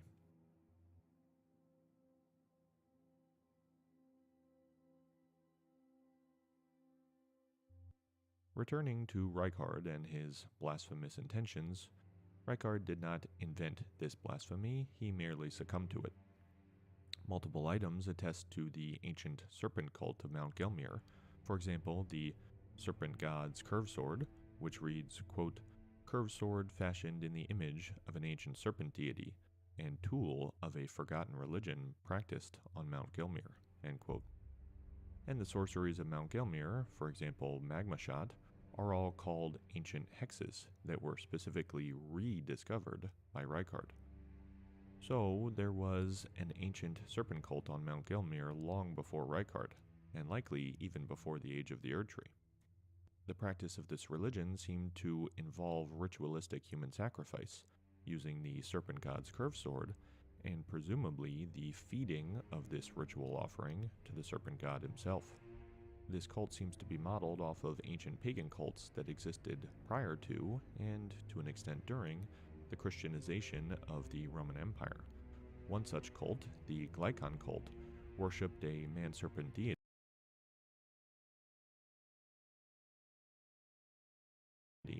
and spread in popularity among the Romans in the 1st centuries AD. Its adherents, by some reports, including the Emperor Marcus Aurelius himself, erected statues and minted coins with Glycon's image.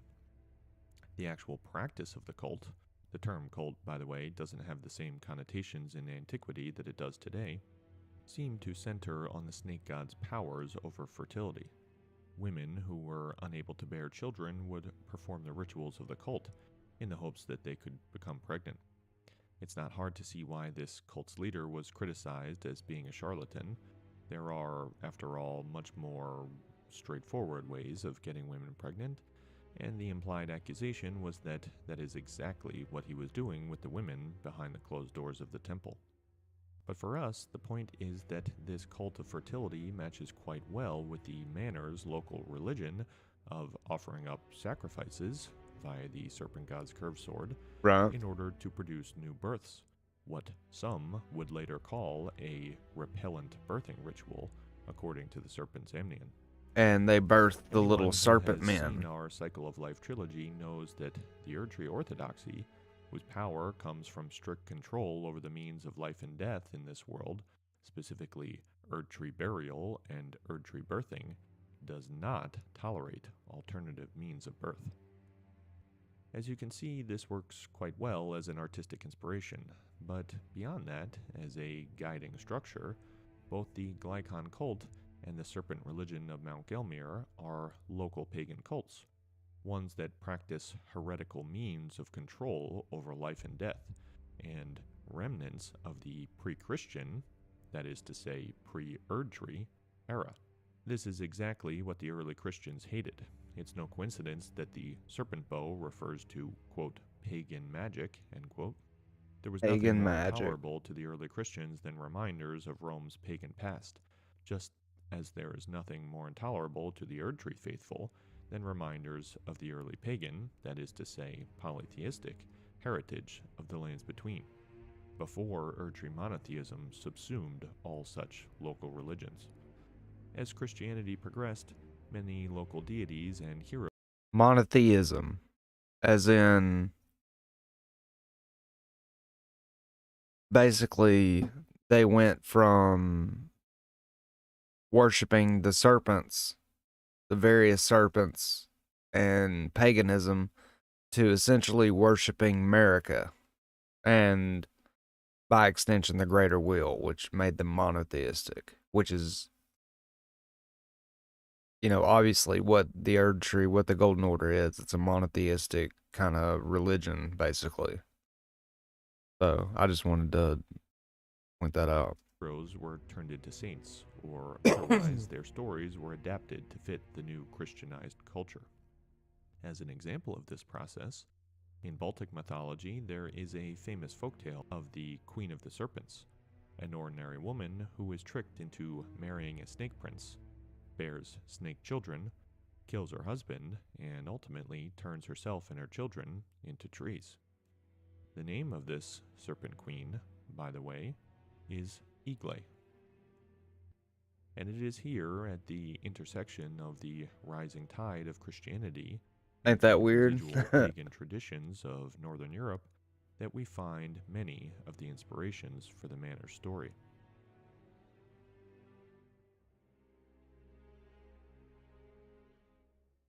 Previously, Really we incredible. invoked the Knights Templar as a model for the warrior monks depicted in the saint statues. But the historical How many inspiration different drawn references from the Miyazaki Crusades pulled for this goes far game. beyond just that. You see, the initial Crusades, starting with Pope Urban II's famous Clermont invocation, and arguably peaking with the very first Crusade, which occupied Jerusalem, were attempts by the Western Roman Church to take back the Holy Land, that is to say, Jerusalem and the Levant. Certainly a video game archaeology series is not the proper forum to arbitrate the moral validity of the Crusader cause, even in its early days, but suffice it to say they were, and remain, quite controversial. But in the specific aim of taking back the Holy Land, although Jerusalem itself was not mentioned Come on now, in Stevie. Clermont, at least initially they were a success, establishing a handful of Crusader states which lasted varying amounts of time. And somewhat shockingly, they appear to have been genuine grassroots movements, propelled by the zealous belief in the righteousness of their cause by the faithful. But once having seen the potential power wielded by these crusading armies, it wasn't long before some would co-opt this movement for more cynical motives. Perhaps the ultimate example of this is the sack of Constantinople during the Fourth Crusade, one of the most ignominious episodes in all of history, whereby the Queen of Cities, which had withstood countless sieges by invading armies over many centuries, was sacked and pillaged by a crusading army. The immense suffering of the people of Constantinople is well recorded, the first time since Constantine himself ordered the city built that its walls were breached. That it would ultimately be sacked by a Christian army, no less, was an irony not lost on many.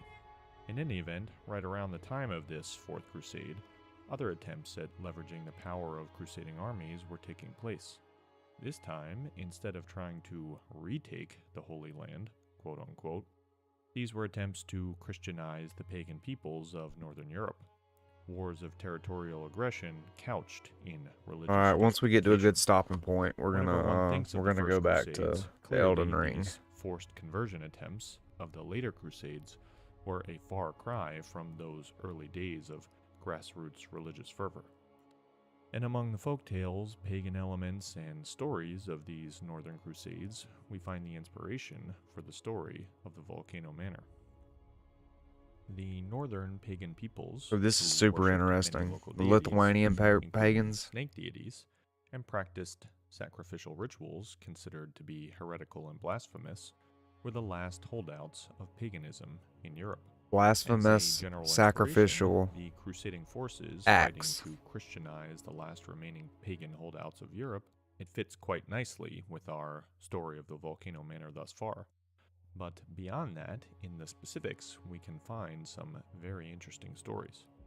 For one, the game seems to tell us that the Banished Knights were the original crusading force. The original that incorporated Crusaders. the banner into the Saint and Tree Empire. Basically Hence why the we see their banner the hanging Royal within Crusaders their- of the Christian and even their army weapons back in the day. some of the siege towers, though this may be from the later siege.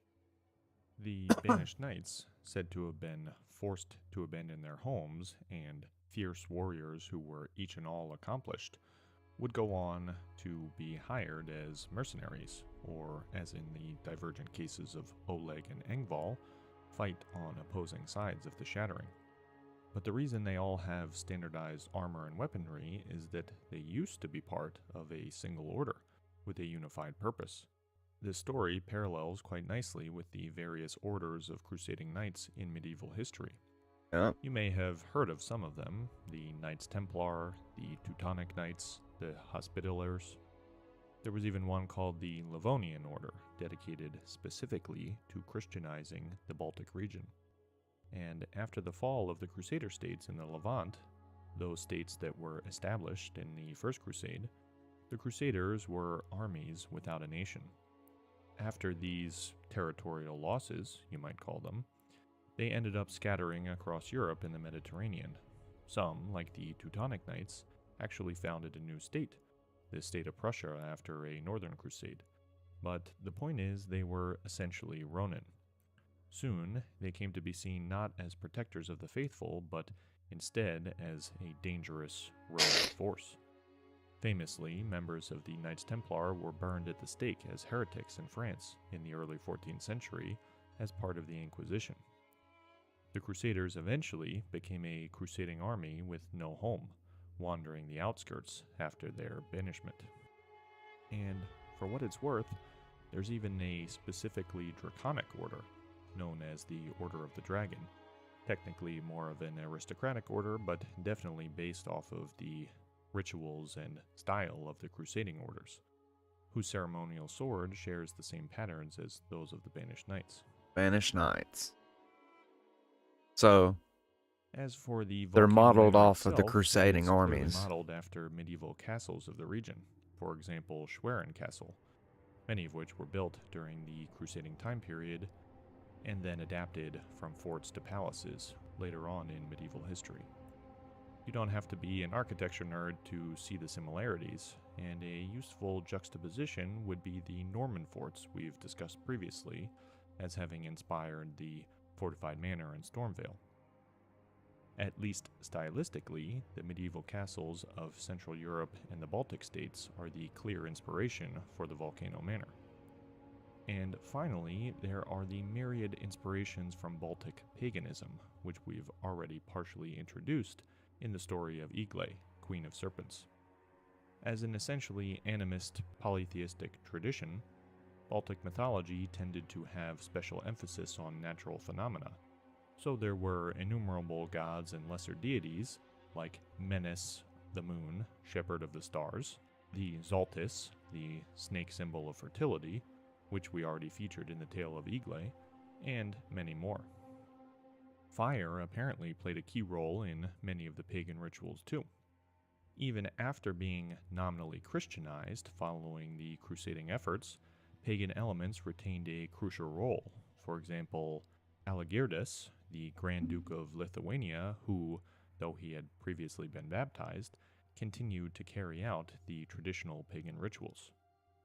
Ultimately, as we stated before, many of these pagan traditions became folklore, like the tale of Igle, Queen of the Serpents. Even today, there is a revivalist neo-pagan movement, which is called Remuva. I never whose knew symbol this even is, existed you either. guessed it, a snake. One pagan tradition And they bears worship special snakes. mention, that of the solstice rituals, or sometimes called midsummer rituals. Like from the movie As is Midsummer. well known, If you these haven't watched festivals it, you appear really to need be to. the basis for the dancing women in the Windmill Village. Adherents of Romuva, who we just mentioned, actually basically reenact this ritual still to this day. But beyond the stylistic similarity, this actually fits right in with our narrative of the residual pagan traditions of the Altus Plateau prior to its conversion to Erdtree monotheism. And though the specifics of the ritual are probably not the same, we doubt the Remuva are skinning virgin maidens in their festivals, the broad narrative is helpful to contextualize this seemingly out-of-place windmill village. Yep. It is part of the old pagan vestiges of the Altus Plateau, just like the serpent cult of Mount Gelmir. Alright, and like I said, if you want to check out more, check out the Tarnished Archaeologist channel. Right here. They're not huge, but they're gonna be.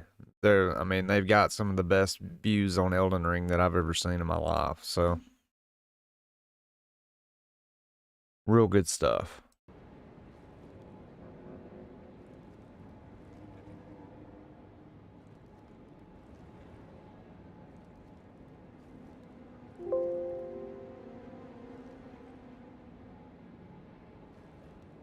Let's get back to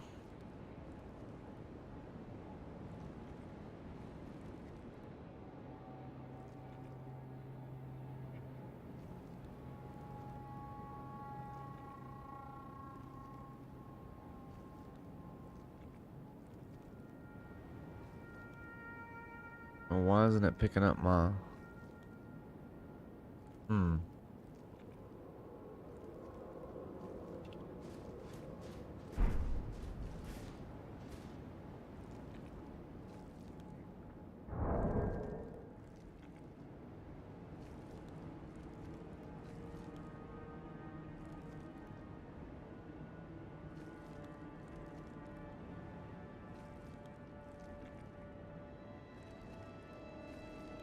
Oh, there we go. And we're back.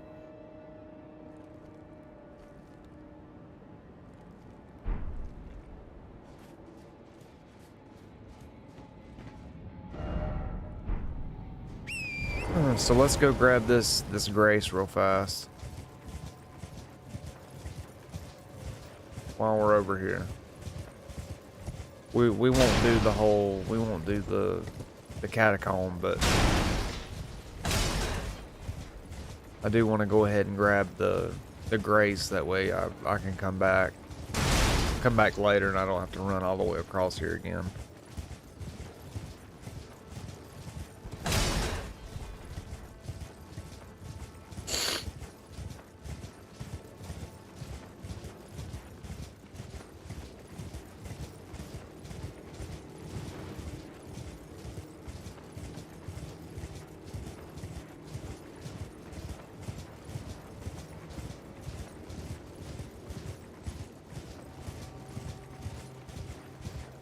It should be on this outer edge right here.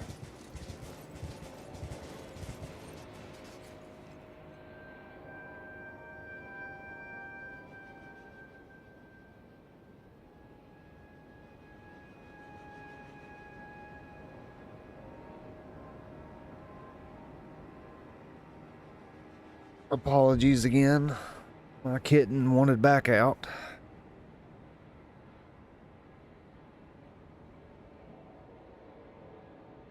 Okay. It must be farther down than I went last time, because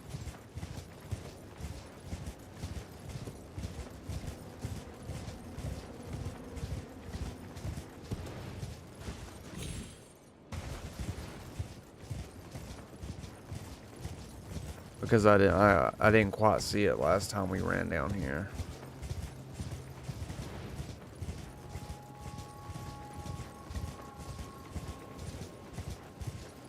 There it is. Literally on the coast. Wow. How crazy.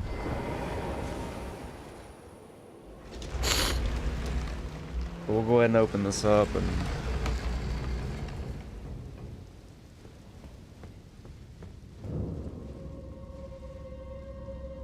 and grab this grace real quick.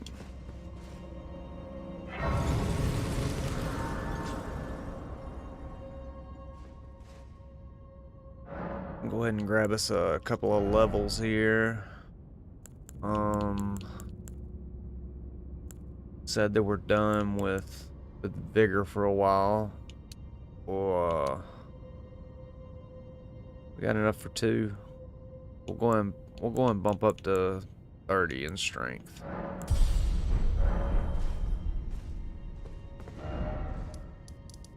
And now where do we want to travel from here?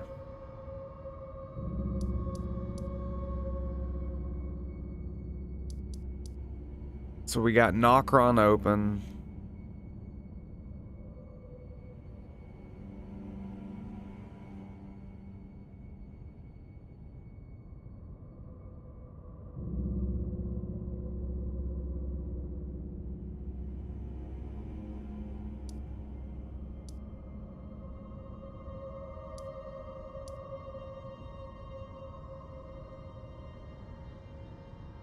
And I actually think I think we're just gonna stop here. And we'll pick up tomorrow. We'll pick up tomorrow, probably. So that's where it struck the Earth. The Starfall crater. So yeah, so that's what we'll do tomorrow. We'll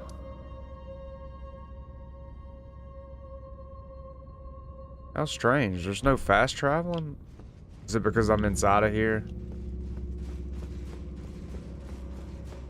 It's gotta be because I'm inside of here, right? Okay, yeah. It's because I was inside. So we'll go to Fort High West.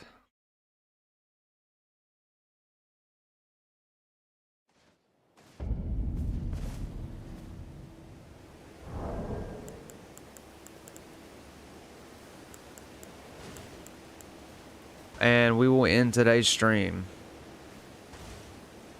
We got a good 2 hours and 40 minutes in.